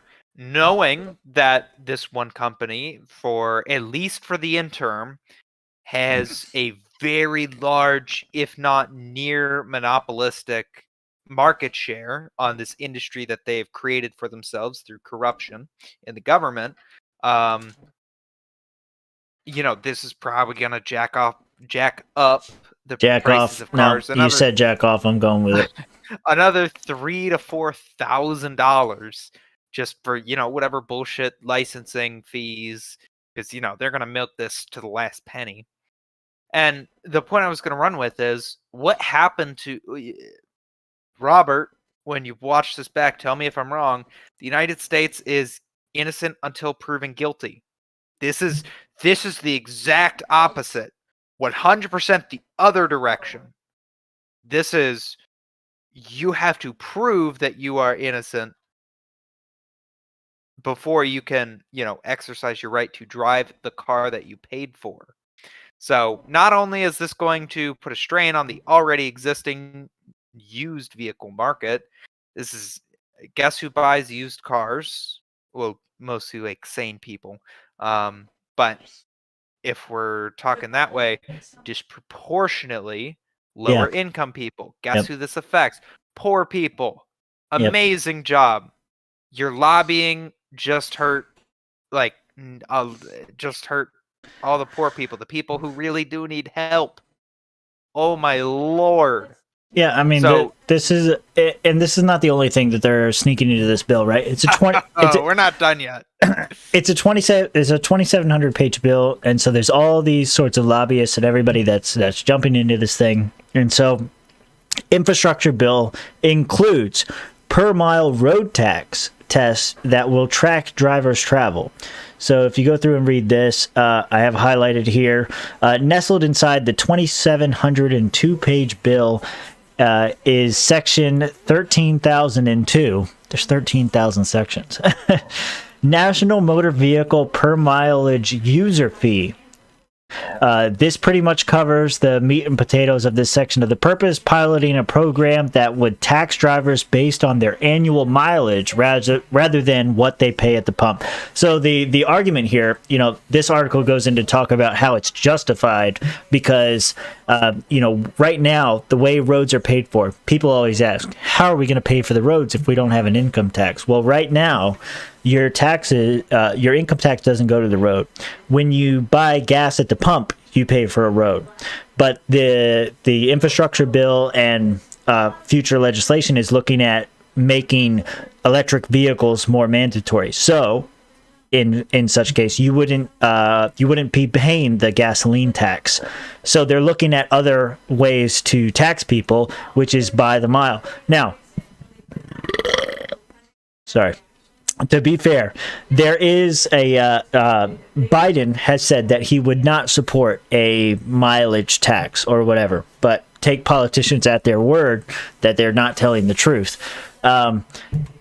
Anyway, this bill is talking about promoting a mileage tax. So, if this bill passes, and this thing is included in that, you will have to report, how many miles you've driven. And they talk about like how they would track this, what the technology would be. It's tracking smartphone technology, the same thing as the vaccine passports and everything. They want to know your location, where you're at all times, where you're going, and they're going to tax you by the mile. And even if you have an electric vehicle and you're avoiding that gasoline tax, you're going to pay a mileage tax anyway.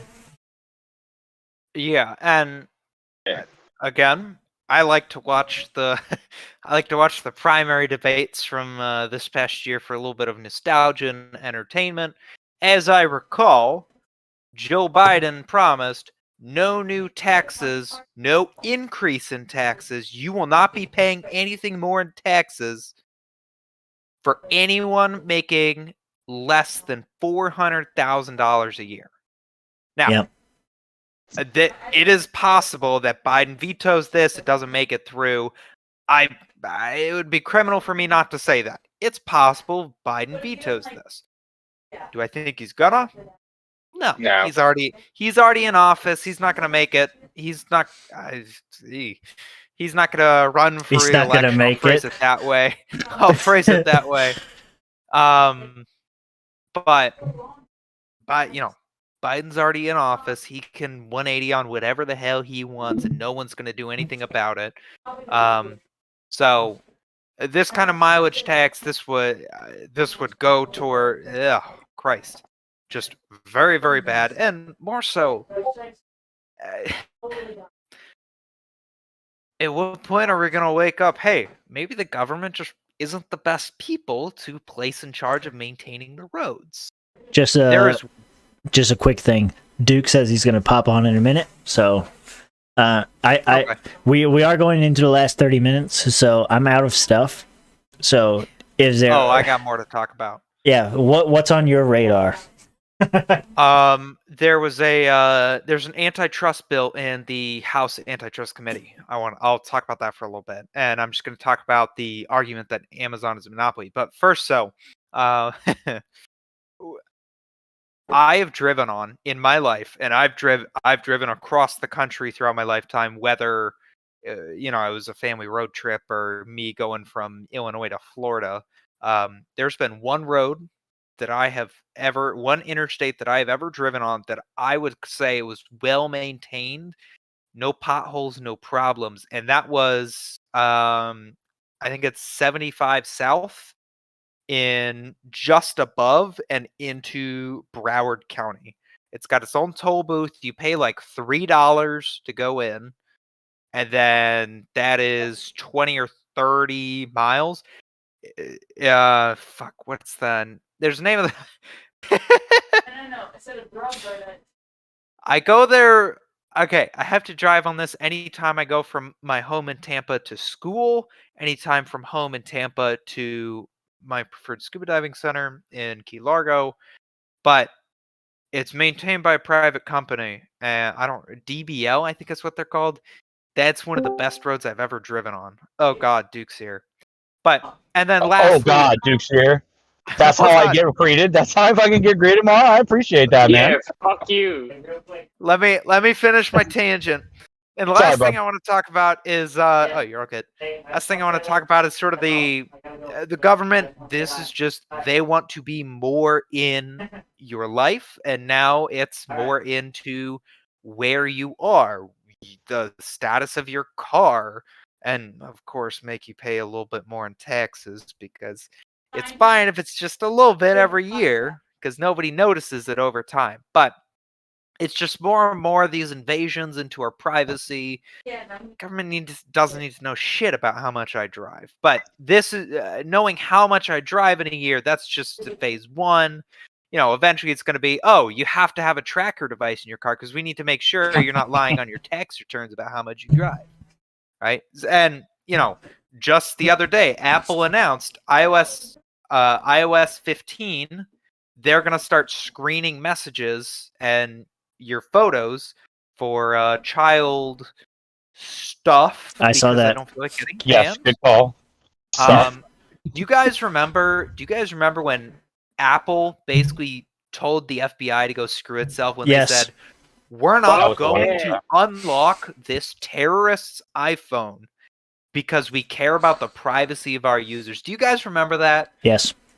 It's kind of crazy because it was of who the guy shot up. You would have thought they would be all about it. Yeah. But they didn't turn it over at all. That made me like, I hate to say it, that made me like, now I use a lot of Apple products. Every single phone I've had has been an Apple, right? Because I loved that. Wow, Apple at least gives a little bit of a shit about my privacy. And now we're here. How did we go from we're not unlocking a known domestic terrorist's iPhone because we care about privacy too. Oh yeah, we're gonna screen through your phone without your consent because we gotta make sure you're not doing anything bad. Like I'm gonna have to go through my photo album and delete some edgy memes. Oh, I thought you were going to talk about some child stuff. We're gonna leave it at that with that one. No, I don't have any of that crap. Tito's deserve a wood chipper, feet first. There you go. Well, here's the thing about the about that last instance you're talking about, Mara. Didn't it just come out recently that that individual's father was an FBI informant? So maybe that's why they didn't break into his home. Oh. Interesting. Oh my lord. And I mean also Apple got double check me on that, but I'm pretty sure that came out, like a report came out in the last year that stated that the Pulse shooter's father was actually a wasn't that FBI Cruz? informant. Wasn't that Cruz? No. Pulse shooter. I'll find it. That's cool. Yep. Yeah. So sort of the last topic, since we have another 30 minutes to cover, there's a Mara, I wanted to hit on something that you were talking about before we moved on. Oh yeah, sure, shoot. Yeah, I know. Sorry, I'm in my car, so that's why I don't have my video You're on. good, I'm you're driving good, home from work. So you're saying like the government's just coming in and they're telling you how much you can drive, or they're going to take care of this, how many miles you do. I mean, this past year, it shouldn't be any shocking to anyone that they're going to try and do something. They told you who you can hug and who you couldn't hug. Told you can't see your family. Told you couldn't go to Thanksgiving or Easter. I mean, what the fuck else won't they tell you to do? I mean, that's the most basic thing. They're telling you can't see your family. They're telling you to lock your kids in a closet to keep them, away from getting you sick. Wear masks around your children in your house. I mean, they'll tell you to fucking do anything. I mean, they just stole everyone's houses. They just went full on FDR in the 30s, claiming everyone's land instead of gold. It's freaking. There's nothing too ridiculous for them to see that they have, a purview to mess with. I don't know. It's how people can be surprised at what they're trying to tell you to do or what they're trying to put on top of us is nothing shocks me anymore. Yeah. Sorry, that was it. Oh, you're good. Yeah. Do we have any more discussion on this topic? Well, I did confirm Orlando nightclub shooter's father, an FBI informant, brushed off by son's terror comments, agent says. Basically. Where's the FBI not? Basically, his father was an FBI informant, and he's trying to play down the fact that his son shot up a bunch of people, saying that it was, where's the word, quote, being stupid. Yes, that is quite the way. And I believe that all that came out when they're trying to charge his wife. I believe they're trying to charge his wife with facilitating the murders and everything. And during that discovery, it came out that his father was an FBI informant. Yeah, Martin testified that if he had been doing those things, he was, quote, being stupid. That's where the quote comes from. Wow. Yeah. Where's the federal government not? Like, now they're trying to find out how much we drive every year. The FBI, some reason, somehow, like a lot of national tragedies, somehow the FBI is balls deep a little bit too much every single time. Happened at Vegas, happened here. We just found out that the fucking CIA, for 50 years, they've owned Crypto AG, a Swiss company that essentially has been facilitating the encrypted talking between pretty much all countries of all time with their... So basically, the U.S. has known what every other country in the world has been saying to other countries for 50 years. So where are we not? Whoa, big government much. I mean, look at all the conspiracy theories over the past 50 years that turned out to be true. I mean, I really have to tread carefully when I talk about Alex Jones. But everyone, go grab a mason jar, put a lid, put a little slit on it. Every time that Alex Jones makes a conspiracy theory, and 2 years later it turns out to be right, put a little coin in. And in a little bit of time, you can go to Vegas. I think it'll take a little while. 2 years to every coin.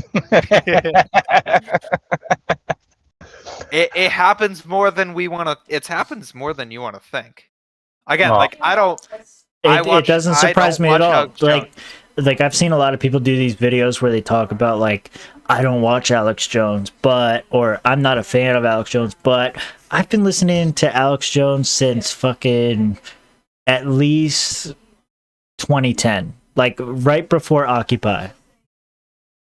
Like, he's been right about a lot of stuff. The stuff that people highlight, the gay frogs and all this kind of stuff, half of it he does on purpose. The other half is just people going too far down the rabbit hole. But he's been right on a lot of things. Anyway, like you said, we got about 20 minutes left. Is there anything else on anybody's radar that they've been paying attention to lately? Do we want to talk about some general Mises Caucus shit? What's up? Josh hasn't said a lot in the last 30 minutes, so what's up? I just want to point out we never talked about the eviction moratorium. Didn't we? Oh, No, it's bullshit. It's private property. Game over. Yeah, eviction moratorium bad because private property. What's gonna happen? A shitload of people are gonna get kicked out of their houses all at the same time.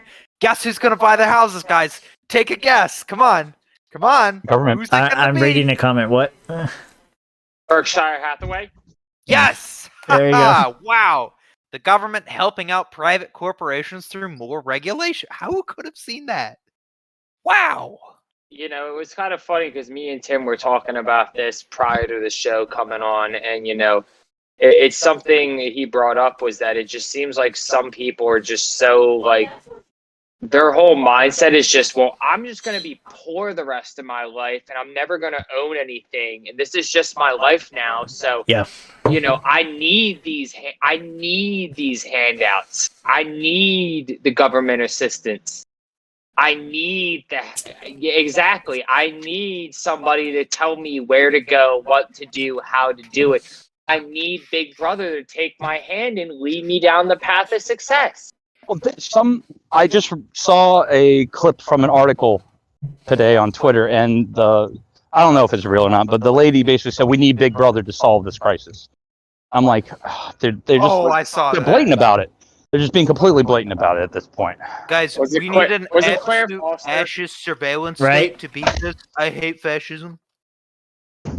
No, man. And I understand the sentiment because I used to be there. Was just kind of like I accepted the fact that I was going to be poor forever, and just how do I move on from my life from there? But I never thought to myself like, oh, because I'm going to be poor forever, that means that these rich people are going to be rich forever, and therefore I need to steal all of their stuff so that we can be equal. I just never made that leap. Like, it was just a self-esteem kind of thing, and I don't know. We were joking around last episode about how like the difference between the correct libertarians and the wrong libertarians is the fact that they don't get laid. People need to start getting married. They need to start having babies, man. I mean, I don't understand. Like, I feel like once you make that transition in your life, everything changes and your perspective changes. And yeah, I don't know, man. Well, you're not just living for yourself. Exactly. Yeah.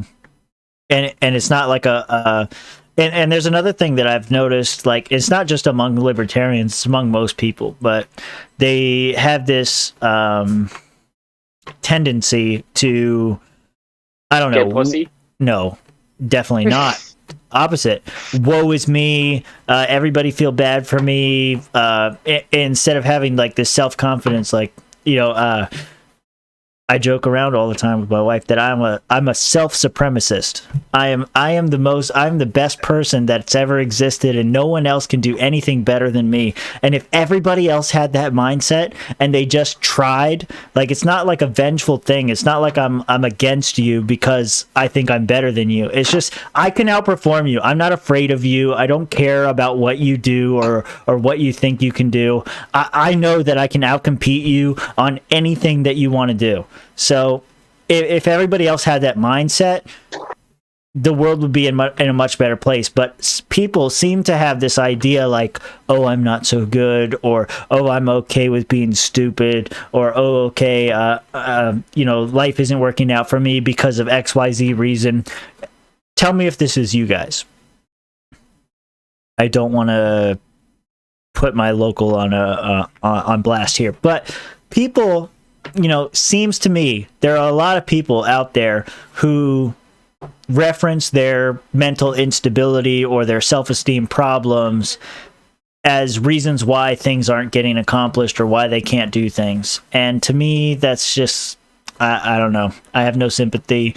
Like, get over yourself. Like, if you don't have your shit, it's the Jordan Peterson stuff, right? If you can't clean your own fucking room, don't go tell the rest of the world how to do their stuff. Like, just get the fuck out of the way, because there's people here who are serious, who are trying to take things to the next level.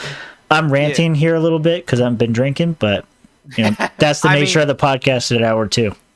I mean, you're spot on. I would pose that you can't outcompete anyone in everything. Like, I know I could kick your ass in air hockey. Let's fucking go, motherfucker. Okay. But there is one thing that I think you can do better than anyone else on planet Earth, and that is you can run your own damn life better than anyone else. Thank you. And that applies to everyone. Yep. I can run my life better than any of you guys. Yep. Josh, for sure. Right? We get where this is going. Yeah. So, Tim, to go back on what you were saying just now, if you can't run your own life, don't go around telling other people how to run their damn lives. Please. I'm going to go out on a limb here with this, but, this kind of like reaching up a blouse and touching some boobies. It seems to be a generational thing. It's a What are boobies, so nice. We know exactly. You don't know. It's generational. We don't know what. Me and Duke don't know what boobies are. We're too old for this shit. Bullshit! You got a dump truck running around your house. You're not. Yeah. I mean, he's always bragging about the dump truck. I get to play with the Tonka toys after we go off air. Please don't kill Josh, Laura. We need him for a podcast. No, Laura. Put him down. Put him down where he belongs. Whoa! Duke advocating for me. I like it. Digressing though. No, this is a generational thing, man. This is, look at where this generation, and when I say this generation, I mean, early 30s and down. Yeah. Look at where they came from, where systematically they've been told every step of the way, you're not good enough, you're not capable enough, so we're going to give this to you to make you feel better about your deficiency. It's life's participation trophy now coming to roost. We've told these mid 30s on down for their entire lives, you're valuable, you're good enough, you can do it. Exactly, you're special. You can call it whatever you want, but we've dehumanized this generation into believing that there's something more than what they are. We've created social media that's made everybody believe their opinion is valuable, that their opinion is valid, that their opinion is important. You know what? I really don't give a fuck about 99% of the people who are fucking have a comment or an opinion. If you're going to have an opinion, at least back it up with something, a vote, an action, an activism. Don't just give your opinion all willy-nilly. No, guess what? Nobody gives a fuck about your opinion. Nobody cares what you got to say. You're not special. Nobody cares. You're nobody important. We're all just crabs in a bucket at the end of the day. And the more people fucking start to realize that you're not really that special and that your opinion doesn't fucking matter, you're not cool, nobody cares about you. I don't give a fuck if you got 10 million Twitter followers, 8 million fucking Facebook friends. If your Instagram's got 80 million fucking likes and followers, fuck you. You're even less of shit. Because you're in that superficial realm of you don't actually exist. You're just a fucking person on social media. When you step back out of that realm, you're not anybody. You don't have any friends. You don't have any family. You don't have anything of any value in your life. You have a couple fucking Facebook followers who are going to like every fucking post. Twitter followers are going to retweet every fucking tweet. It's that systematic dehumanization where we become robots. We're on social media. We're characters in a game. Some of them are non-playable. Some of them are active players. But at the end of the day, it's people in a fucking game, and that's all they want to be. Is they want to live in their fucking escapism, fucking virtual reality, fucking nonsense world. Yeah. Wow, clip that shit. Yeah, I was just gonna say the same thing. That was kind of depressing. Jeez, John. I mean, I feel Not like depressing at all. Not depressing at all, Mara. I disagree with a lot of that, but I feel like we still agree on a lot. But I disagree with like the way you said it. I think you are special. You hurt his feelings, you sick bastard. You are you. You are Josh, you are alive, and special. you have Black pill. you have the ability to in this wonderful world that we have all been born into. You have the freedom to do whatever you want. Now, you guys get what I'm going for with that. But you have the right to go do with whatever you want. You have the right to go self-actualize. If you want to go be a fucking plumber, go for it. Cool. If you want to go talking shit about plumbers, Mara. Just like helicopter pilots, they're not real fucking pilots. They're not real. If you want to go be a pilot, they're less than those fucking plumbers. If you want to go be like a That's right. lifelong There you go. missionary with the Peace Corps, please do. I highly encourage it because that is a very noble and amazing thing to do. Or if you just want to dress up pretty and get attention on social media, good on you. Go have fun, right? That's my goal. Maybe I just wanna you look pretty on want to go pay $150,000 for a college degree, and then another $100,000 for 1,500 hours of flight time to go into a helicopter airline and make $30K a year like a dumb fuck. You're welcome to do that. Whatever floats your boat. You have the right to do whatever the hell you want. You can love whoever you want to love. You can worship whoever you want to worship. And I would pose that is what makes us special, and that everyone is special for that reason. No one's special. No one's special, Mara. We're all just monkeys that learn to walk upright. Now, no one's really wrong here on this one. Yeah. You know, at the end of the day, what makes you special and what makes you relevant and what makes you significant is the human action that you take. You know, look at what you did there. Exactly. See, I was going somewhere with this. Plugging the Mises. You guys let me. Yep. You know, this is where it kind of comes back around. That's where the white pill is. It's what your relevancy comes from. What you do with your life. You know, we're all in charge of. You know, kind of like Mara said. We know how to run our lives the best. No one knows how to do you better than you. Is the real, is the quote I like to use.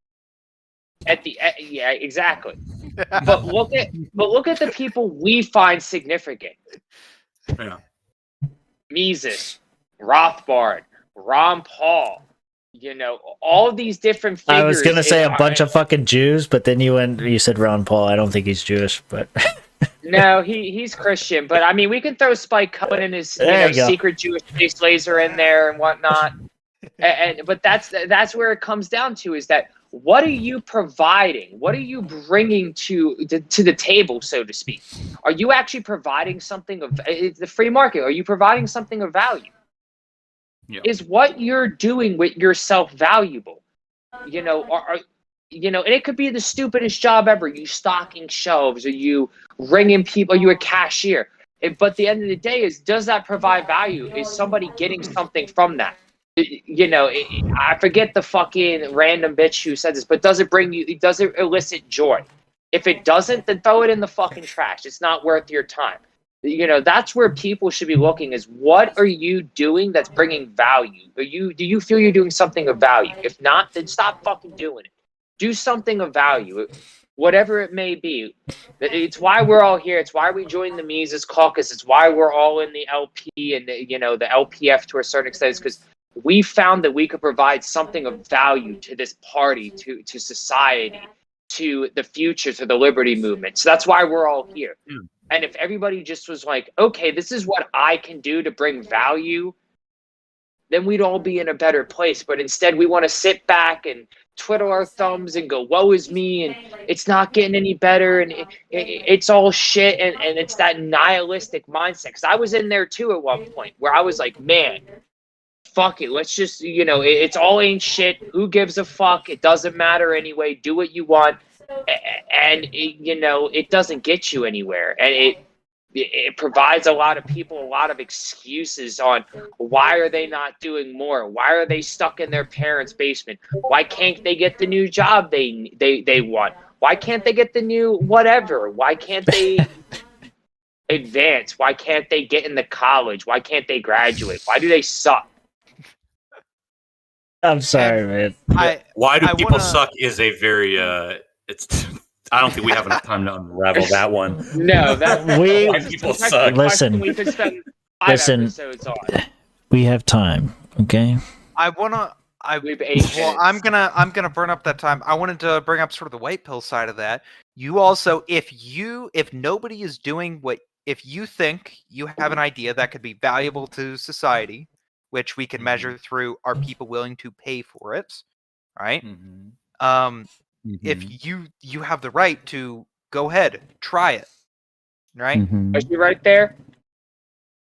How much have people paid for Ron Paul's message? How much did you pay for Ron Paul's message? What do you mean, how much did I pay? Physical money? Yeah, did you ever pay to go see Ron Paul speak at all? No, because I didn't hear about Ron Paul until 2013. Yeah, I'm a 2008er. Yeah, so. But what I'm saying is just because that's a good book, by the way. What I'm saying is just because you don't necessarily get monetary value out of it,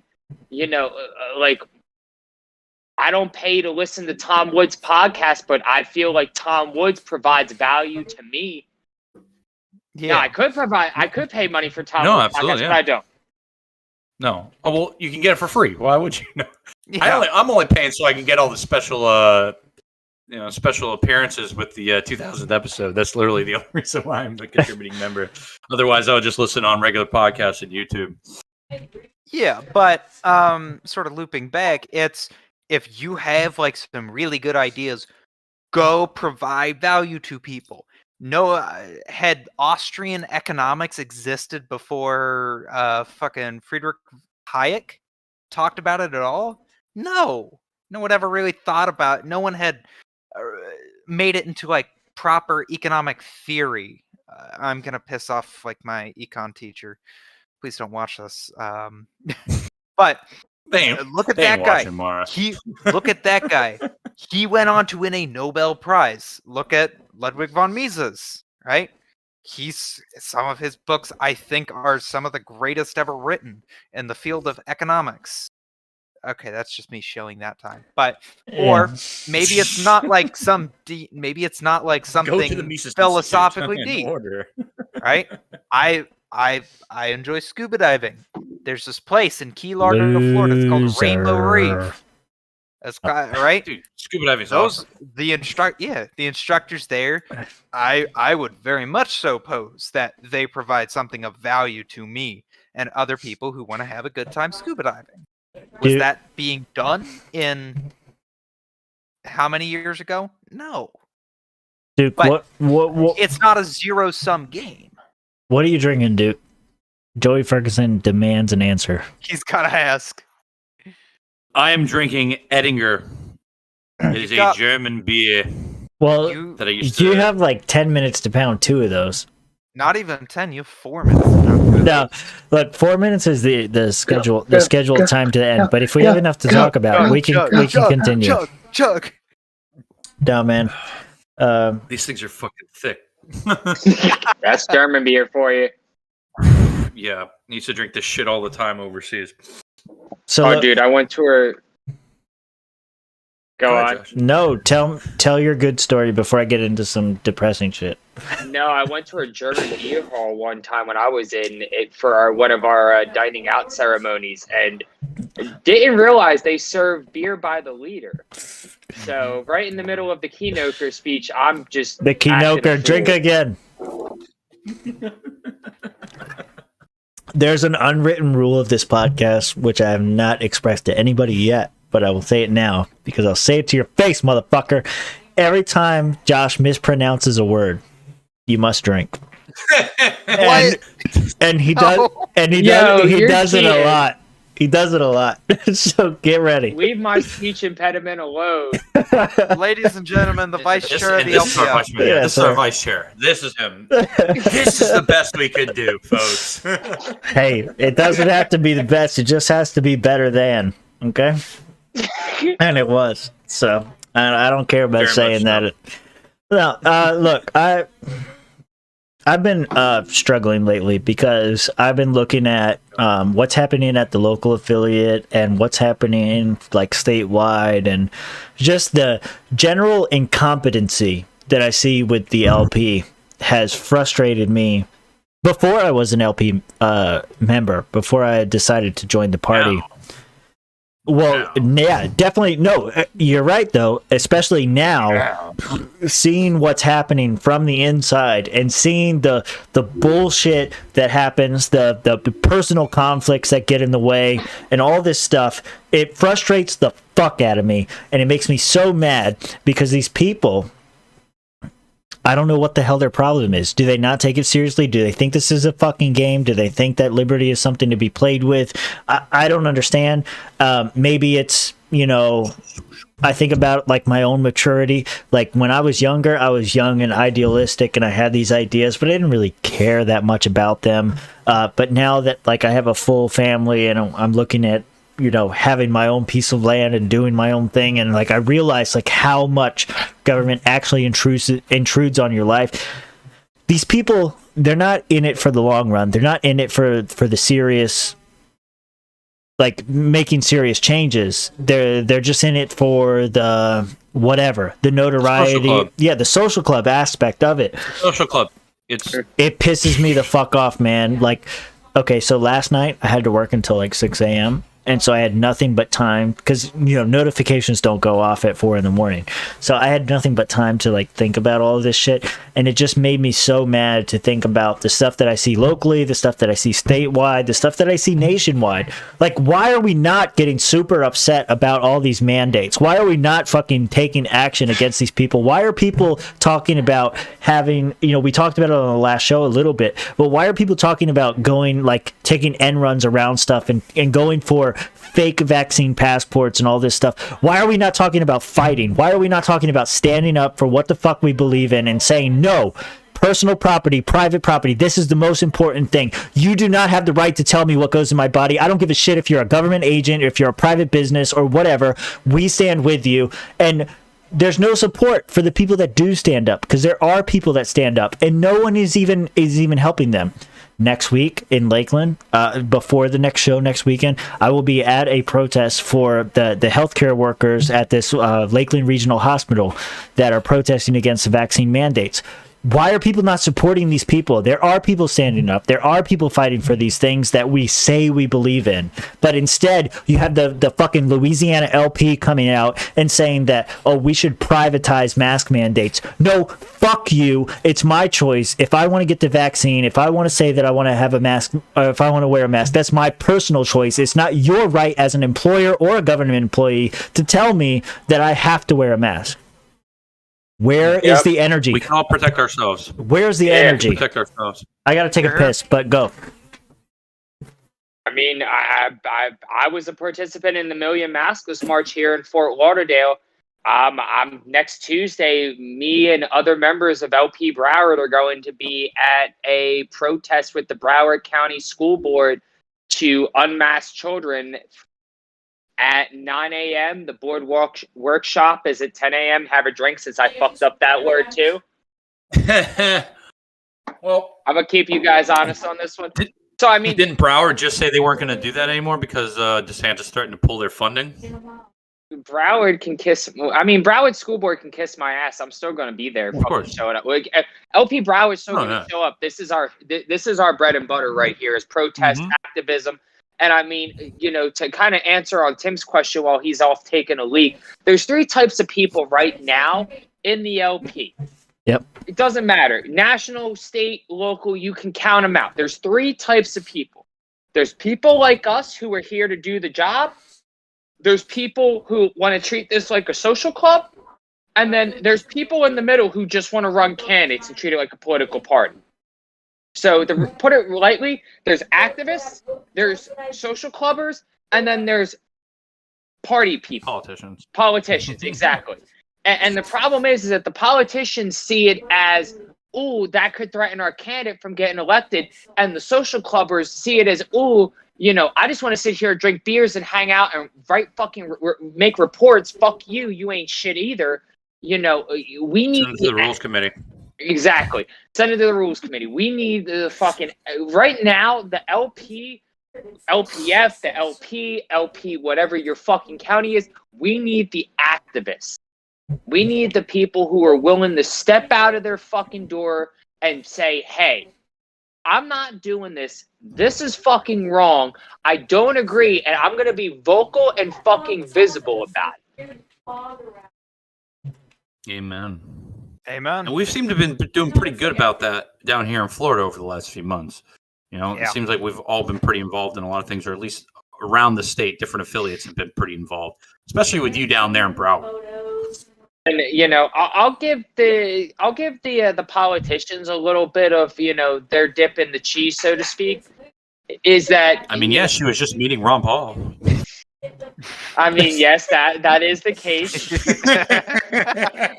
Many candidates did indeed meet Ron Paul this weekend. But no, you know, the politician LPers, I'll give them credit that at least they're being willing to, you know, back their candidate to stand up and say something. Maybe they're not standing up and maybe they're not being the ones being vocal and being visible, but at least they have the fucking, you know, testicular fortitude, the cojones to come out there and say, hey, candidate, go out there and speak for us. You're our representative. You're the one who wants to run for this position. You need to be our fucking spokesperson. I can respect that at least a little bit versus the social fucking the social clubbers who want to sit there and write their reports and drink their drink and talk about how much fucking money they donated, like they fucking can buy the party. Like the party's for fucking sale and it's an auction and, oh, I spent $5,000 a year on the party, so I should be fucking in this position. Like we've all seen this firsthand. Where they've stood up and said, I've spent a lot of time and a lot of money on this party, so I'm entitled to this position. You guys should vote for me because I'm the big spender and I put a lot of time in, even if it's stupid fucking time that was a waste of time. Yep. I don't want to get you in trouble there, so I think we should maybe end it here. But we all know who you're talking about. Yeah, we all know who you're talking about. No, but you know, I think that's good, man. Hey, so next show we got Johnny Rocket coming on. Johnny Rocket Adams. He used to do a lot of podcast stuff. He's a punk rocker, so we're gonna get in our What are you gonna? Wasn't he big with Hornberger? Yes. What are you going to bring with a, because I think Rich said he's going to bring the Old English. I'm going to bring the Colt 45. Josh says he's going to bring the Steel Reserve. So what do you guys got? Man. Punk rock drinks, man. Oh, look at this fucking Did you just get some DoorDash Taco Bell? Did you just get some DoorDash Taco Bell, bro? He got something. Because yeah. No, I drove by Taco Bell when I left work, and there was like a line wrapping around the building. And now he's coming here just rubbing Taco Bell in my face, this bastard. You wrote my name on it, baby. You fuck. But yeah, so what are you gonna bring? I'll bring boys? some Colt 45. I'll bring some Colt 45 because Billy D. Williams is my spirit animal. Yep, I'm gonna have to get two. I'm gonna have to get it. You know, it's a 2-drink minimum, so it doesn't matter that it's 32 ounce. You have to drink 2 of them. Look, 40 counts is like 4 drinks. We can calm down with that. No, we cannot. It's 2 drinks. You crack it twice. Come on. I think the Colt 45 is coming 4-packs. Just Edward 40 hands. Like, I'm getting the biggest handle they sell legally in Florida is a 32 ounce. I'm getting 2 of those. Yeah. We spent the first half of this episode staying true to our principle of a 2-drink minimum. We have to. That's what it's all about, right, boys? Staying true to our principles. Anyway, I'm gonna wrap it up there. Thanks for tuning in every Friday night at 9 p.m. Eastern. You can catch us live, chat with us. The Discord link is now open. I did fix that stuff, so we are ready to go. Anyway, say cheers, boys. What are people gonna have? Cheers, gentlemen. Roast.